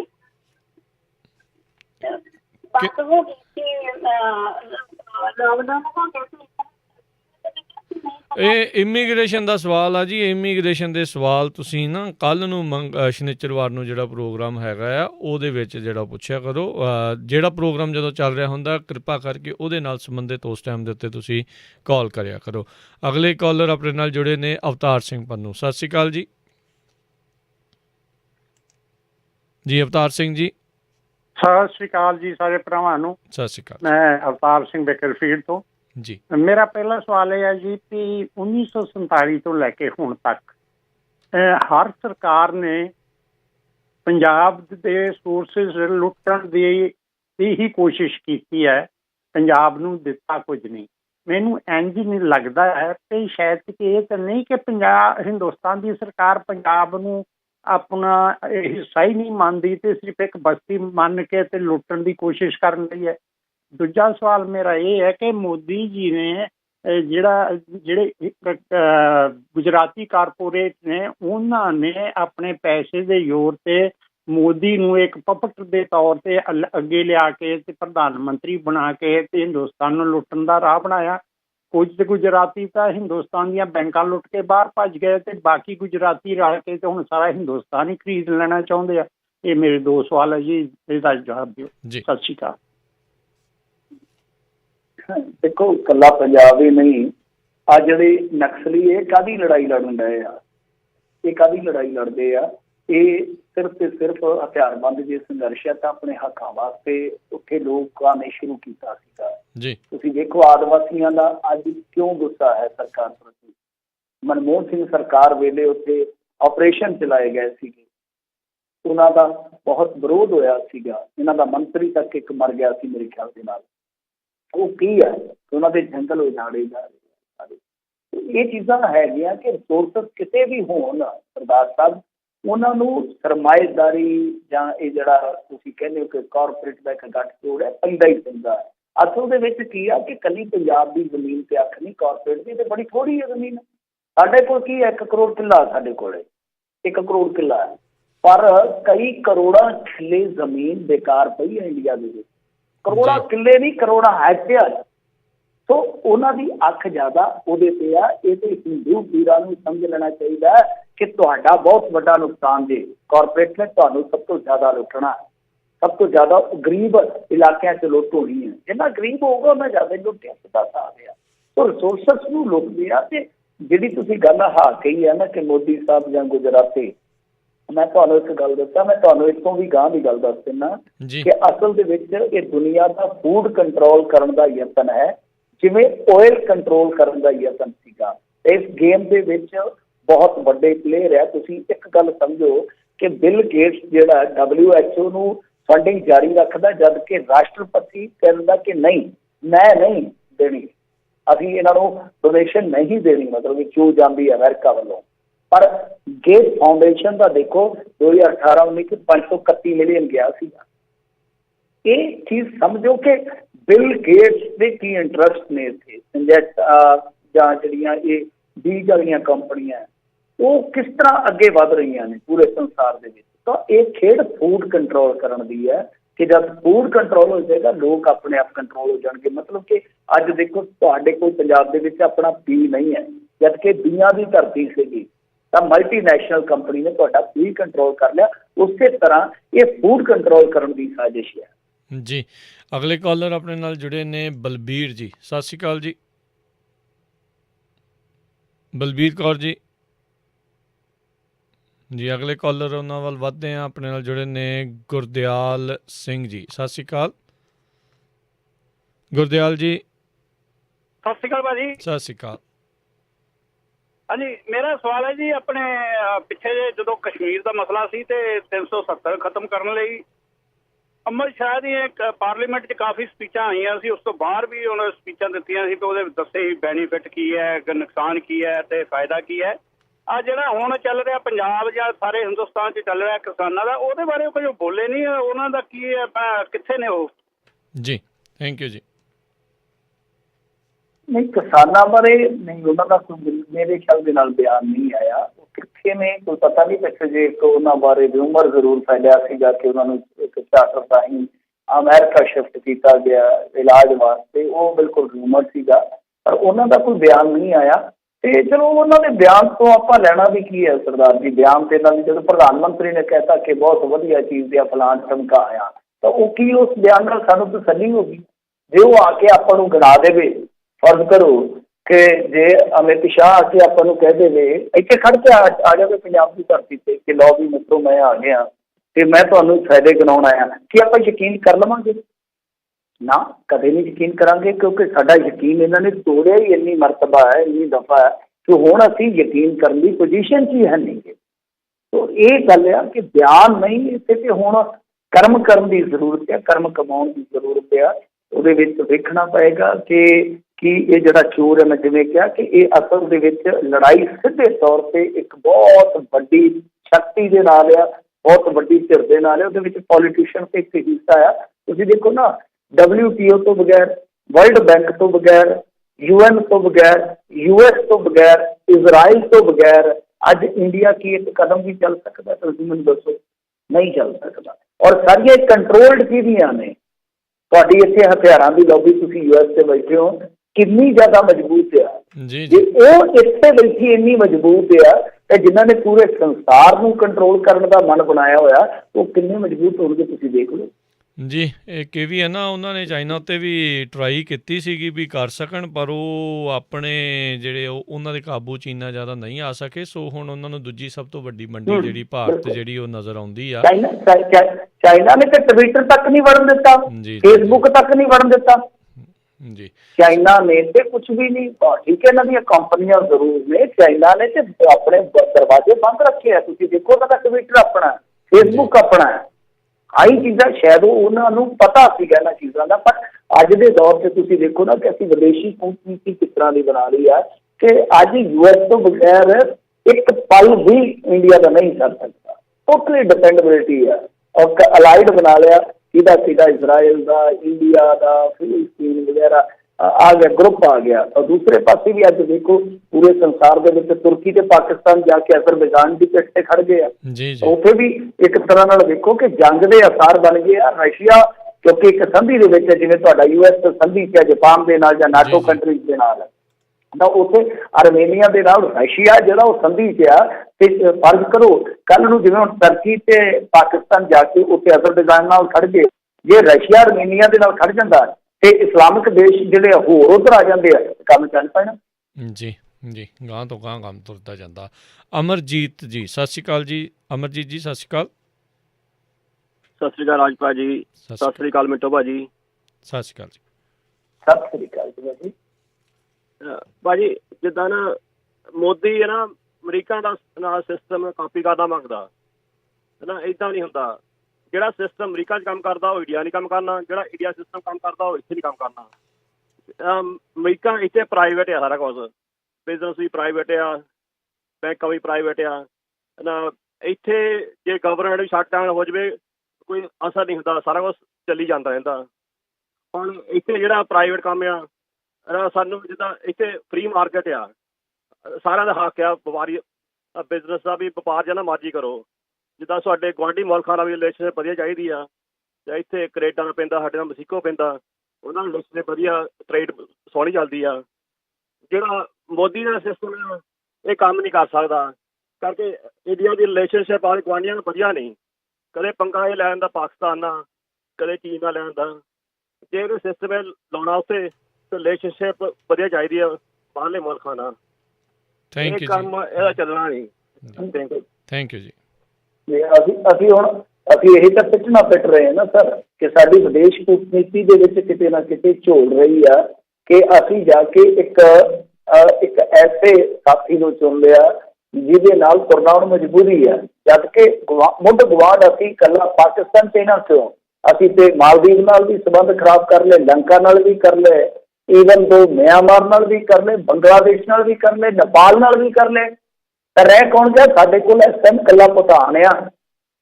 ਸੋ ਇਹੀ ਤਾਂ ਮੈਂ ਕਹਿ ਰਿਹਾ ਨਾ ਕਿ ਕੌਮਾਂਤਰੀ ਕੂਟਨੀਤੀ ਦੇ ਵਿੱਚ ਬਹੁਤ ਵੱਡੀ ਮੁਹਾਰਤ ਜਿਹੜੀ ਹੈ ਨਾ ਉਹ ਕਿਸੇ ਵੀ ਸਰਕਾਰ ਨੂੰ ਹੋਣੀ ਚਾਹੀਦੀ ਹੈ। ਇੱਕ ਸਬਜੈਕਟ ਹੈ, ਜਿੱਦਾਂ ਤੁਹਾਡੀ ਮਾਰਕਸ਼ੀਟ ਹੁੰਦੀ ਹੈ ਨਾ 10ਵੀਂ ਦੀ, ਉਹਦੇ 'ਚ ਮੈਥ ਚਾਹੀਦੇ ਆ, ਸਾਇੰਸ ਚਾਹੀਦੇ ਆ, ਅੰਗਰੇਜ਼ੀ ਚਾਹੀਦੇ ਆ ਨੰਬਰ, ਤਾਂ ਉਸੇ ਤਰ੍ਹਾਂ ਸਰਕਾਰ ਦੀ ਵੀ ਜਿਹੜੀ ਮਾਰਕਸ਼ੀਟ ਹੁੰਦੀ ਹੈ ਉਹਦੇ ਵਿੱਚ ਕੌਮਾਂਤਰੀ ਕੂਟਨੀਤੀ ਇੱਕ ਖੇਤਰ ਹੈ ਕਿ ਉਹਦੇ ਵਿੱਚ ਤੁਹਾਡੀ ਕਾਰਕਰਦਗੀ ਕਿਸ ਤਰ੍ਹਾਂ ਰਹਿੰਦੀ ਹੈ। ਤਾਂ ਸਾਡੀ ਸਰਕਾਰ ਦੀ ਜਿਹੜੀ ਕਾਰਕਰਦਗੀ ਹੈ ਇਸ ਮਾਮਲੇ ਦੇ ਵਿੱਚ ਬਹੁਤ ਜ਼ਿਆਦਾ ਕਿੰਤੂ ਪਰੰਤੂ ਵਾਲੀ ਹੈ, ਕਿਤੇ ਬਹੁਤ ਜ਼ਿਆਦਾ ਕਿੰਤੂ ਪਰੰਤੂ ਕੀਤੇ ਜਾ ਸਕਦੇ ਕਿ ਸਾਊਥ ਏਸ਼ੀਆ ਦੇ ਵਿੱਚ ਅਸੀਂ ਆਪਣੇ ਤਾਲੁਕ ਜਿਹੜੇ ਆ ਉਹ ਬਹੁਤ ਜ਼ਿਆਦਾ ਕਮਜ਼ੋਰ ਕਰਨੇ, ਜਦ ਕਿ ਜਿੱਥੇ ਅਸੀਂ ਗੁੱਟ ਨਿਰਲੇਪ ਸਿਧਾਂਤ ਤੇ ਚੱਲਦੇ ਸੀ ਉੱਥੇ ਅਸੀਂ ਇੱਕ ਧੜੇ ਦੇ ਨਾਲ ਖੁੱਲ ਗਏ, ਔਰ ਉਹਦਾ ਨੁਕਸਾਨ ਹੁਣ ਤੁਸੀਂ ਦੇਖ ਲਓ ਕਿ ਇੰਡੋ ਚਾਈਨਾ ਕੌਨਫਲਿਕਟ ਵੀ ਹੈ। ਔਰ ਇਸ ਤੋਂ ਇਲਾਵਾ ਅੱਜ ਦੇ ਦੌਰ ਦੇ ਵਿੱਚ ਇੰਡੀਆ ਤੇ ਖਤਰਾ ਹੈ ਕਿ ਇੱਕੋ ਵੇਲੇ ਦੋ ਮੋਰਚਿਆਂ ਤੇ ਜੰਗ ਵੀ ਛਿੜ ਸਕਦੀ, ਮਤਲਬ ਕਿ ਇੱਕ ਪਾਸੇ ਚਾਈਨਾ, ਇੱਕ ਦੂਸਰੇ ਪਾਸੇ ਪਾਕਿਸਤਾਨ। ਜੀ, ਤੇ ਆਪਣੇ ਨਾਲ ਅਗਲੇ ਕਾਲਰ ਜੁੜੇ ਹੋਏ ਨੇ ਜੀ ਇਸ ਟਾਈਮ, ਹਰਜੀਤ ਜੀ। ਸਤਿ ਸ਼੍ਰੀ ਅਕਾਲ ਜੀ। ਹਾਂਜੀ, ਸਤਿ ਸ਼੍ਰੀ ਅਕਾਲ ਜੀ ਦੋਨਾਂ ਵੀਰਾਂ ਨੂੰ। ਸਤਿ ਸ਼੍ਰੀ ਅਕਾਲ ਜੀ। ਮਿੰਟੂ ਜੀ, ਜਿੱਦਾਂ ਪੰਜਾਬ ਦੇ ਲੋਕ ਨੇ ਸਾਰੇ ਇਕੱਠੇ ਹੋਏ ਨੇ, ਪ੍ਰੋਟੈਸਟ ਕਰ ਰਹੇ ਨੇ ਰੱਜ ਕੇ, ਹਰਿਆਣਾ ਵੀ ਕਰ ਰਿਹਾ, ਕਿ ਇਹ ਦੂਜੀਆਂ ਸਟੇਟ ਵੀ ਇੱਦਾਂ ਸੀਰੀਅਸ ਨੇ, ਉਹ ਵੀ ਕਰ ਰਹੀਆਂ ਨੇ? ਤੇ ਦੂਜਾ, ਜਿਹੜੇ ਆੜਤੀ ਆ, ਇਕੱਲਾ ਕਿਸਾਨੀ ਨੂੰ ਲਈ ਸਾਰਿਆਂ ਨੂੰ ਇਹਦਾ ਫਰਕ ਪੈਣਾ, ਇਹ ਕੀ ਆੜਤੀ ਵੀ ਸਹਿਯੋਗ ਦੇ ਰਹੇ ਨੇ ਇਸ ਵਿੱਚ? ਦੱਸੋ ਜੀ। ਧੰਨਵਾਦ। ਨਹੀਂ, ਪੰਜਾਬ ਦੇ ਵਿੱਚ ਤੇ ਸਭ ਦੇ ਰਹੇ ਆ। ਪੰਜਾਬ ਦੇ ਵਿੱਚ ਆੜਤੀਏ ਬਹੁਤ ਜ਼ਿਆਦਾ ਸਪੋਰਟ ਕਰ ਰਹੇ, ਕਿਉਂਕਿ ਸਭ ਤੋਂ ਜ਼ਿਆਦਾ ਤੇ ਸਭ ਤੋਂ ਪਹਿਲਾਂ ਉਹੀ ਪ੍ਰਭਾਵਿਤ ਹੋਣਗੇ ਜੇ ਮੰਡੀਆਂ ਟੁੱਟਦੀਆਂ ਨੇ। ਦੂਸਰਾ ਕਿ ਪੰਜਾਬ ਤੇ ਹਰਿਆਣਾ ਹੀ ਕਿਉਂ? ਦੇਖੋ ਸਰ, MSP ਜਿਹੜਾ ਆ, ਜੇ ਤੁਸੀਂ ਵੇਖੋਗੇ ਤਾਂ ਦੇਸ਼ ਦੇ ਵਿੱਚ ਸਿਰਫ 6% ਕਿਸਾਨ ਨੂੰ ਮਿਲਦਾ, ਤਾਂ ਉਹ ਕਿਸਾਨ ਕਿੱਥੇ ਆ? ਉਹ ਤੁਸੀਂ ਲਾ ਲਓ ਕਿ 6% ਤੋਂ ਲਾ ਲਓ ਕਿ 5% ਕੀ 5.5% ਪੰਜਾਬ ਤੇ ਹਰਿਆਣਾ ਤੇ ਮਾਤਰ 1% ਆ ਉਹ ਸਿਰਫ ਹੈ ਪੱਛਮੀ ਯੂਪੀ ਦੇ ਵਿੱਚ। ਸੋ ਜਦੋਂ ਨੁਕਸਾਨ ਸਭ ਤੋਂ ਜ਼ਿਆਦਾ ਇਹਨਾਂ ਸਟੇਟਾਂ ਦਾ ਹੋ ਰਿਹਾ ਤਾਂ ਦੂਸਰੀਆਂ ਸਟੇਟਾਂ 'ਚ ਤਾਂ ਕੁਛ ਬਦਲ ਨਹੀਂ ਜਾ ਰਿਹਾ। ਉੱਥੇ ਤਾਂ ਪਹਿਲਾਂ ਵੀ ਖੁੱਲੀ ਮੰਡੀ ਹੈ, ਪਹਿਲਾਂ ਵੀ ਗੁਜਰਾਤ ਦੇ ਵਿੱਚ ਤੁਸੀਂ ਦੇਖਿਆ ਹੋਣਾ ਪੈਪਸੀਕੋ ਨੇ ਇੱਕ ਕੇਸ ਕਰ ਦਿੱਤਾ ਸੀ ਕਿਸਾਨਾਂ ਤੇ ਆਲੂਆਂ ਦੇ ਬੀਜ ਤੋਂ, ਤਾਂ ਉਹਦਾ ਮਤਲਬ ਇਹ ਆ ਕਿ ਉੱਥੇ ਕਾਂਟਰੈਕਟ ਫਾਰਮਿੰਗ ਜਿਹੜੀ ਆ ਧੜੱਲੇ ਨਾਲ ਕਰਵਾਈ ਜਾ ਰਹੀ ਸੀਗੀ, ਤਾਂ ਬਾਹਰ ਕੁਛ ਨਹੀਂ ਬਦਲ ਜਾ ਰਿਹਾ। ਸੋ ਇਸ ਕਰਕੇ ਆ ਕਿ ਮੈਂ ਅੱਗੇ ਵੀ ਇੱਕ ਨੁਕਤਾ ਰੱਖਿਆ ਸੀਗਾ, ਮੈਂ ਹੁਣ ਵੀ ਰੱਖ ਦੇਣਾ ਕਿ ਦੇਖੋ ਠੀਕ ਹੈ ਕਿ ਈਸਟ ਦੇ ਕਿਸਾਨ ਦੀ ਕੋਈ ਸਮੱਸਿਆ ਵੱਖਰੀ ਹੋ ਸਕਦੀ ਹੈ, ਸਾਊਥ ਦੇ ਵੱਖਰੀ ਹੋ ਸਕਦੀ ਹੈ, ਨਾਰਥ ਦੇ ਕਿਸਾਨ ਦੀ ਵੱਖਰੀ ਹੋ ਸਕਦੀ ਹੈ, ਪਰ ਅਸੀਂ ਇਹਨਾਂ ਸਟੇਟਾਂ ਨੂੰ ਨਾਲ ਲਾ ਸਕਦੇ ਹਾਂ। ਅਸੀਂ ਤ੍ਰਿਣਮੂਲ ਕਾਂਗਰਸ ਨੂੰ ਲਾ ਸਕਦੇ ਹਾਂ, ਕਮਿਊਨਿਸਟਾਂ ਨੂੰ ਲਾ ਸਕਦੇ ਹਾਂ, ਕੇਰਲਾ ਵਾਲਿਆਂ ਨੂੰ, ਰਾਜਸਥਾਨ ਦੇ ਵਿੱਚ ਸਰਕਾਰ ਇਹਨਾਂ ਦੀ ਹੈ, ਰਾਜਸਥਾਨ ਨੂੰ ਲਾ ਸਕਦੇ। ਕਿਸ ਮੁੱਦੇ ਤੇ? ਇਹ ਮੁੱਦੇ ਤੇ ਠੀਕ ਹੈ, ਫਾਰਮਰਿੰਗ ਦਾ ਜਿਹੜਾ ਮਸਲਾ ਹੈ ਉਹ ਅਸੀਂ ਇਹ ਕਹਿ ਸਕਦੇ ਹਾਂ ਕਿ ਤੁਸੀਂ ਵੀ ਮੰਗ ਕਰੋ ਕਿ MSP ਤੁਹਾਨੂੰ ਮਿਲਣਾ ਚਾਹੀਦਾ, ਮਤਲਬ ਕਿ MSP ਜਾਂ ਮੰਡੀਕਰਨ ਢਾਂਚਾ ਜਿਹੜਾ ਉਹ ਸਾਰੀ ਇੰਡੀਆ ਦੇ ਵਿੱਚ, ਸਾਰੀ ਕੰਟਰੀ ਦੇ ਵਿੱਚ ਹੀ ਮਿਲਣਾ ਚਾਹੀਦਾ। ਦੂਜਾ ਨੁਕਤਾ ਅਸੀਂ ਇਹ ਕਹਿ ਸਕਦੇ ਹਾਂ ਕਿ ਭਾਈ ਫੈਡਰਲਿਜ਼ਮ ਨੂੰ ਬਹੁਤ ਜ਼ਿਆਦਾ ਇਸ ਮੁਲਕ ਦੇ ਵਿੱਚ ਤੋੜ ਦਿੱਤਾ ਗਿਆ, ਤੇ ਜੇ ਕੋਈ ਬਚਿਆ ਤਾਂ ਆਪਾਂ ਉਹਨੂੰ ਬਚਾਉਣ ਦਾ ਕੰਮ ਕਰੀਏ। ਤਾਂ ਤੀਜਾ ਨੁਕਤਾ ਅਸੀਂ ਇਹ ਲਾਮਬੰਦੀ ਵਾਸਤੇ ਰੱਖ ਸਕਦੇ ਹਾਂ ਕਿ ਜਿਹੜਾ GST ਦਾ ਬਕਾਇਆ ਕਾਨੂੰਨਨ ਮਿਲਣਾ ਸੀਗਾ ਸਟੇਟਾਂ ਨੂੰ ਮਿਲਿਆ ਨਹੀਂ ਹੈ, ਤਾਂ ਉਹਦੇ ਵਾਸਤੇ ਵੀ ਸਰਕਾਰ ਨੂੰ ਰਲ ਕੇ ਪ੍ਰੈਸ਼ਰਾਈਜ਼ ਕਰਨਾ ਚਾਹੀਦਾ ਹੈ ਕਿ ਜੋ ਰਾਜਾਂ ਦੇ ਅਧਿਕਾਰ ਹੈ, ਜੋ ਰਾਜਾਂ ਦਾ ਹੱਕ ਆ ਉਹ ਮਿਲਣਾ ਚਾਹੀਦਾ। ਤਾਂ ਮੇਰੇ ਖਿਆਲ ਦੇ ਨਾਲ ਲਾਮਬੰਦੀ ਜਿਹੜੀ ਉਹ ਇਸ ਤਰੀਕੇ ਨਾਲ ਵੀ ਹੋ ਸਕਦੀ ਹੈ। ਜੀ ਜੀ। ਅਗਲੇ ਕਾਲਰ ਨੇ ਆਪਣੇ ਜਿਹੜੇ ਜਸਪਾਲ ਸਿੰਘ ਭੱਟੀ ਜੀ, ਸਤਿ ਸ਼੍ਰੀ ਅਕਾਲ ਜੀ, ਸਵਾਗਤ ਹੈ। ਹਾਂ, ਸਤਿ ਸ਼੍ਰੀ ਅਕਾਲ ਜੀ ਮਿੰਟੂ ਜੀ, ਰਾਜਨ ਜੀ। ਸਤਿ ਸ਼੍ਰੀ ਅਕਾਲ ਸਰ, ਮੇਰਾ ਕੁਐਸਚਨ ਸੀਗਾ ਕਿ ਚਲੋ ਇਹ ਕਿਸਾਨਾਂ ਦੇ ਨਾਲ ਜ਼ਿਆਦਤੀ ਹੋਈ ਆ, ਉਹ ਤੇ ਆਪਾਂ ਮੰਨਦੇ ਆ ਉਹਨਾਂ ਨੂੰ, ਤੇ ਜਿਹੜੀਆਂ ਪੋਲੀਟੀਕਲ ਪਾਰਟੀਆਂ ਕਾਂਗਰਸ ਹੋ ਗਈ, ਅਕਾਲੀ ਦਲ ਹੋ ਗਏ, ਇਹ ਇੰਨੇ ਲੱਖਾਂ ਦੀ ਗਿਣਤੀ ਦੇ ਵਿੱਚ ਬਿਨਾਂ ਕਿਸੇ ਚੀਜ਼ ਆਪਣਾ ਫਿਜ਼ੀਕਲ ਡਿਸਟੈਂਸ ਤੋਂ ਇਹਨਾਂ ਇਕੱਠ ਕਰ ਰਹੇ ਨੇ, ਕੀ ਹੁਣ ਇਹ ਕਰੋਨਾ ਛੁੱਟੀ ਤੇ ਚੱਲ ਗਿਆ? ਜੀ ਪਲੀਜ਼ ਜਰਾ ਇਹਦੇ ਬਾਰੇ ਥੋੜਾ ਜਿਹਾ। ਨਹੀਂ ਦੇਖੋ, ਹਾਂਜੀ ਹਾਂਜੀ, ਨਹੀਂ ਇਹਨਾਂ ਨੇ ਤੇ ਆਪਣਾ 2022 ਵਾਸਤੇ ਭਾਜੀ ਕੰਮ ਸ਼ੁਰੂ ਕੀਤਾ, ਹੋਰ ਕੁਛ ਨਹੀਂ ਹੈਗਾ। ਇਹਨਾਂ ਮੈਂ ਤੇ ਅੱਗੇ ਕਹਿਣਾ ਕਿ ਤੁਸੀਂ ਦੇਖ ਲਿਓ, ਅੱਜ ਵੀ ਤੁਸੀਂ ਟ੍ਰਿਬਿਊਨ ਤੇ ਖਬਰ ਵੇਖੀ ਹੋਣੀ ਆ ਕਿ ਰਿਲਾਇੰਸ ਦੇ ਜਿਹੜੇ ਡੀਲਰ ਹੈ ਉਹਨਾਂ ਦੇ ਵਿੱਚੋਂ ਬਾਦਲ ਸਾਹਿਬ ਕੇ ਵੀ ਆ। 2 ਪੈਟਰੋਲ ਪੰਪ, ਇੱਕ ਤੇ ਸਾਡੇ ਲਾਗੇ ਪਿੰਡਾਂ 'ਚ ਰਪਾਣੀ 'ਚ ਆ ਤੇ ਦੂਸਰਾ ਡੂਮ ਵਾਲੀ, ਕਿ ਇਹਨਾਂ ਤੇ ਰਿਲਾਇੰਸ ਦੇ ਪੈਟਰੋਲ, ਮੇਰੇ ਖਿਆਲ ਦੇ ਨਾਲ ਸ਼ਾਇਦ ਤਰਜਿੰਦਰ ਸਿੰਘ ਬਾਜਵਾ ਦਾ ਵੀ ਜ਼ਿਕਰ ਸੀ ਉਹਦੇ ਵਿੱਚ, ਤੁਸੀਂ ਪੜ੍ਹ ਲਓ, ਮੈਂ ਕਿਸੇ ਦਾ ਨਾਂ ਐਵੇਂ ਨਹੀਂ ਲੈਣਾ ਚਾਹਾਂਗਾ, ਹੋ ਸਕਦਾ ਉਹਦੇ 'ਚ ਨਾ ਹੋਵੇ, ਤਾਂ ਮਤਲਬ ਕਿ ਉਹ ਮੈਂ ਤੁਹਾਨੂੰ ਦੱਸ ਰਿਹਾ, ਮੈਂ ਥੋੜ੍ਹੀ ਸਵੇਰੇ ਖਬਰ ਪੜ੍ਹੀ ਸੀਗੀ। ਤਾਂ ਤੁਸੀਂ ਇਹ ਦੇਖੋ, ਮੇਰੇ ਕਹਿਣ ਦਾ ਮਤਲਬ ਇਹ ਆ ਕਿ ਇਹ ਜਿਹੜੇ ਕਿਸਾਨ ਆ, ਇਹ ਕਿਸਾਨ ਵੀ ਇਹ ਤੇ ਕਾਰਪੋਰੇਟ ਦੇ ਜਾਂ ਡੀਲਰ ਆ, ਇਹਨਾਂ ਨੂੰ ਤਾਂ ਕਿਸਾਨ ਕਹਿਣਾ ਹੀ ਗਲਤ ਆ।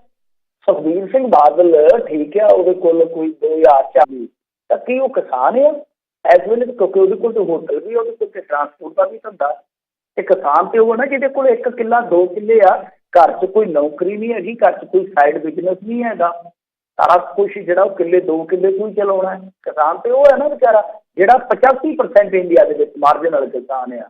ਇਹ ਕਿਸਾਨ ਹੈ ਹੀ ਨਹੀਂ, ਇਹ ਤਾਂ ਉਹ ਡੀਲਰ ਨੇ ਜਿਹੜੇ ਕਾਰਪੋਰੇਟ ਵਾਸਤੇ ਤੁਹਾਨੂੰ ਕੰਮ ਕਰਦੇ ਨਜ਼ਰ ਆਉਣਗੇ। ਜਿਸ ਤਰ੍ਹਾਂ ਅੱਜ ਵੱਖ-ਵੱਖ ਖੇਤਰਾਂ 'ਚ ਇਹਨਾਂ ਦੇ ਬਿਜ਼ਨਸ ਆ, ਉਸ ਤਰ੍ਹਾਂ ਇਹ ਇਸ ਬਿਜ਼ਨਸ ਦੇ ਵਿੱਚ ਵੀ ਉਤਰਨਗੇ ਵੱਡੇ ਘਰਾਣੇ। ਜੀ ਜੀ। ਅਗਲੇ ਕਾਲਰ ਆਪਣੇ ਨਾਲ ਜੁੜੇ ਨੇ ਜੋਗਾ ਸਿੰਘ ਜੀ, ਸਤਿ ਸ਼੍ਰੀ ਅਕਾਲ ਜੋਗਾ ਸਿੰਘ ਜੀ।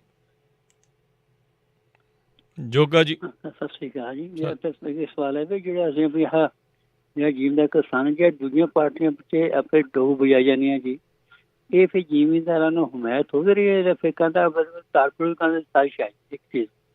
ਦੂਜੀ ਗੱਲ, ਜਿਹੜਾ ਸੁਖਬੀਰ ਬਾਦਲ ਹੈ ਸਭ ਤੋਂ ਵੱਡਾ ਤਾਂ ਲੈਂਡ ਲਾਰਡ ਕਾਂਡਾ ਵਾਲਾ ਸਰਮਾਤਾ ਇਹ ਸਭ ਤੋਂ ਵੱਡਾ ਜੀ। ਜਿੰਨੀਆਂ ਕੰਪਨੀਆਂ ਇਹਨੇ ਆਪਣਾ ਟਰਾਂਸਪੋਰਟ ਸਾਰੀਆਂ ਨੇ ਕਾਬੂ ਕੀਤਾ ਹੈਗਾ, ਬਾਕੀ ਹੋਰ ਆਪਣੇ ਜਿਹੜੀਆਂ ਹੈ ਕੇਬਲ ਕੰਪਨੀਆਂ ਉਹ ਤੇ ਕਬਜ਼ ਕੀਤਾ ਹੈ ਜੀ। ਇਹ ਤਾਂ ਇੱਕ ਡਰਾਮਾ ਹੈ ਜਿਹੜਾ ਕਹਿੰਦੇ ਕਾਰਪੋਰੇਟ ਕਹਿੰਦੇ ਮੁਕਾਬਲੇ ਕਿਸਾਨ ਧੰਦੇ ਨੂੰ ਲੈ ਨੂੰ ਕਮਜ਼ੋਰ ਕਰਨ ਦੀ ਸਾਜ਼ਿਸ਼ ਹੈ। ਇਹ ਪੁੱਛਣਾ ਚਾਹੁੰਦਾ। ਧੰਨਵਾਦ ਜੀ।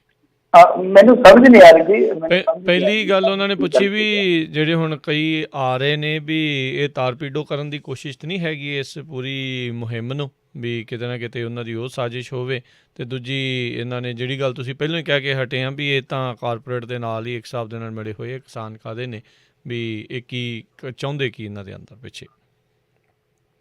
ਹਾਂਜੀ, ਤਾਰਪੀਡੋ ਕਰਨ ਦੇ ਯਤਨ ਤਾਂ ਹੋਣਗੇ ਜਦੋਂ ਸਰਕਾਰਾਂ ਤੇ ਇਸ ਤਰ੍ਹਾਂ ਦਬਾਅ ਬਣਦਾ ਹੈ, ਤਾਂ ਫਿਰ ਕਿਤੇ ਨਾ ਸਮਝ ਦੇ ਨਾਲ, ਸੂਝ-ਬੂਝ ਦੇ ਨਾਲ ਅਸੀਂ ਚੱਲਿਆ। ਪਰ ਜੋ ਕੁਛ ਹੋ ਰਿਹਾ ਸਿਆਸੀ ਪੱਖ ਤੋਂ ਹੋ ਰਿਹਾ, ਜਿਵੇਂ ਅੱਜ ਝੜਪਾਂ ਦੀ ਮੈਂ ਗੱਲ ਕੀਤੀ ਆ, ਤੇ ਇਹ ਸਭ ਕੁਛ ਹੈ ਜਿਹੜਾ ਉਹ ਇੱਧਰੋਂ ਕਿਆਸਿਆ ਗਿਆ ਸੀਗਾ ਕਿ ਸ਼ਾਇਦ ਇੱਧਰ ਕੋਈ ਸਾਜ਼ਿਸ਼ ਹੋ ਸਕਦੀ, ਕੋਈ ਸ਼ਰਾਰਤ ਹੋ ਸਕਦੀ ਆ, ਪਰ ਇੱਧਰ ਤੇ ਨਹੀਂ ਹੋਣਾ ਦਾ ਯਤਨ ਤੇ ਕੀਤਾ ਜਾਂਦਾ। ਪਰ ਦੂਜੇ ਪਾਸੇ ਇਹ ਆ ਕਿ ਇਹ ਜਿਹੜੀਆਂ ਧਿਰਾਂ ਨੇ, ਕਿਸਾਨ ਆਗੂ ਨੇ ਜਿਹੜੇ, ਇਹ ਬਹੁਤ ਹੰਢੇ ਹੋਏ ਆ, ਇਹਨਾਂ ਦੇ ਨਾਲ ਤੇ ਚਾਲਬਾਜ਼ੀ ਕੋਈ ਨਹੀਂ ਚੱਲਦੀ। ਹਾਂ, ਕੋਈ ਸਾਡੇ ਵਿੱਚੋਂ ਕੱਲ ਨੂੰ ਵਿਕ ਜਾਵੇ ਉੱਠ ਕੇ, ਹਾਂ ਇਹ ਵੀ ਆ ਕਿ ਕਿਸਾਨ ਆਗੂ ਵੀ ਵਿਕ ਜਾਂਦੇ, ਐਸੀ ਗੱਲ ਨਹੀਂ ਹੈ ਜੀ, ਉਹ ਵੀ ਢਾਈ ਚੜ੍ਹ ਜਾਂਦੇ ਆ। ਪਰ ਜਿੰਨੇ ਕੁ ਆਗੂ ਹੈਗੇ ਆ ਇਸ ਟਾਈਮ ਰਣਪੱਤੇ ਦੇ ਵਿੱਚ ਆ, ਜਿੰਨੇ ਕੁ ਮੈਨੂੰ ਲੱਗਦਾ ਕਿ ਇਹਨਾਂ ਨੂੰ ਤੇ ਸਾਰੀ ਸਮਝ ਹੈ, ਛੇਤੀ ਕੀਤੇ ਇਹਨਾਂ ਦੇ ਵਿੱਚੋਂ ਵੀ ਕੋਈ ਐਸਾ ਕੁਝ ਯਤਨ ਨਹੀਂ ਕਰੇਗਾ, ਕਿਉਂਕਿ ਦਬਾਅ ਬਹੁਤ ਬਣ ਰਿਹਾ ਨਾ। ਸੁਖਬੀਰ ਸਿੰਘ ਬਾਦਲ ਹੋਰਾਂ ਦਾ ਗੱਠਜੋੜ ਟੁੱਟ ਗਿਆ ਇਸ ਦਬਾਅ ਦੇ ਚੱਲਦੇ ਆ, ਤੇ ਕੋਈ ਛੋਟਾ ਮਾਮਲਾ ਨਹੀਂ ਹੈ। ਸੋ ਮੈਨੂੰ ਨਹੀਂ ਲੱਗਦਾ ਕੋਈ ਹਿਮਾਕਤ ਕਰੇਗਾ। ਪਰ ਗੱਲ ਇਹ ਆ ਕਿ ਇਸ ਅੰਦੋਲਨ ਤੋਂ ਇਲਾਵਾ ਜੋ ਸਿਆਸਤ ਹੋ ਰਹੀ ਹੈ, ਤਾਂ ਉਸ ਸਿਆਸਤ ਦਾ ਜੇ ਕੋਈ ਸ਼ਿਕਾਰ ਹੋਊਗਾ ਤਾਂ ਕੌਣ ਆ? ਉਹ ਆਮ ਬੰਦਾ ਹੀ ਆ ਨਾ। ਤਾਂ ਜੇ ਆਮ ਬੰਦਾ ਹੁਣ ਇਸ ਮੌਕੇ ਤੇ ਵੀ, ਠੀਕ ਹੈ, ਮੈਂ ਕਹਿੰਦਾ ਕਿ ਪਾਰਟੀ ਪ੍ਰਸਤੀ ਜਿਹੜੀ ਆ ਉਹ ਤੁਹਾਡੇ ਖੂਨ 'ਚ ਹੁੰਦੀ ਆ, ਤੁਸੀਂ ਨਹੀਂ ਛੱਡ ਸਕਦੇ। ਕਈ ਵਾਰ ਪਿਓ ਦਾਦੇ ਦੀ ਵਿਰਾਸਤ ਹੁੰਦੀ ਆ, ਕਈ ਵਾਰ ਤੁਹਾਡੇ ਜਜ਼ਬਾਤ ਜੁੜੇ ਹੁੰਦੇ, ਕਈ ਵਾਰ ਇੱਕ ਜਜ਼ਬਾ ਜੁੜਿਆ ਹੁੰਦਾ ਕਿ ਮੈਂ ਬਦਲਾ ਲਿਆਉਣਾ ਹੈ, ਉਹ ਤੁਹਾਨੂੰ ਮੁਬਾਰਕਬਾਦ ਆ। ਪਰ ਜੇ ਸਾਂਝੀ ਲੜਾਈ ਦੇ ਵਿੱਚ ਵੀ ਤੁਸੀਂ ਸਭ ਕੁਝ ਜਾਣ ਕੇ ਸਿਆਸਤ ਦੇ ਪੱਲੜੇ 'ਚ ਤੁੱਲ ਜਾਂਦੇ ਹੋ, ਤਾਂ ਮੇਰੇ ਖਿਆਲ ਦੇ ਨਾਲ ਉਹ ਤੁਹਾਡਾ ਤੁਲਨਾ ਨਹੀਂ, ਉਹ ਤੁਹਾਡਾ ਭੁੱਲਣਾ ਜਿਹੜਾ ਗਾਂ ਬਹੁਤ ਵੱਡਾ ਨੁਕਸਾਨ ਕਰੇਗਾ। ਜੀ, ਤੇ ਮਿੰਟੂ ਜੀ ਸਮਾਂ ਆਪਣੇ ਅੱਜ ਦੇ ਪ੍ਰੋਗਰਾਮ ਦਾ ਇੱਥੇ ਹੀ ਸਮਾਪਤ ਹੈ। ਬਹੁਤ ਬਹੁਤ ਧੰਨਵਾਦ ਕਰਦੇ ਹਾਂ ਤੁਸੀਂ ਸਾਡੇ ਨਾਲ ਜੀ। ਤੇ ਸਰੋਤਿਓ ਇੱਥੇ ਹੀ ਸਾਡਾ ਅੱਜ ਦਾ ਪ੍ਰੋਗਰਾਮ ਸਮਾਪਤ ਹੈ। ਮਿਲਦੇ ਹਾਂ ਅਗਲੀ ਵਾਰ ਤੱਕ ਲਈ ਮੇਰੇ ਵੱਲੋਂ ਵੀ ਤੁਹਾਨੂੰ ਸਭ ਨੂੰ ਪਿਆਰ ਸਤਿਕਾਰ ਸੈਨਿਕੀ ਜੀ ਸਤਿ ਸ੍ਰੀ ਅਕਾਲ।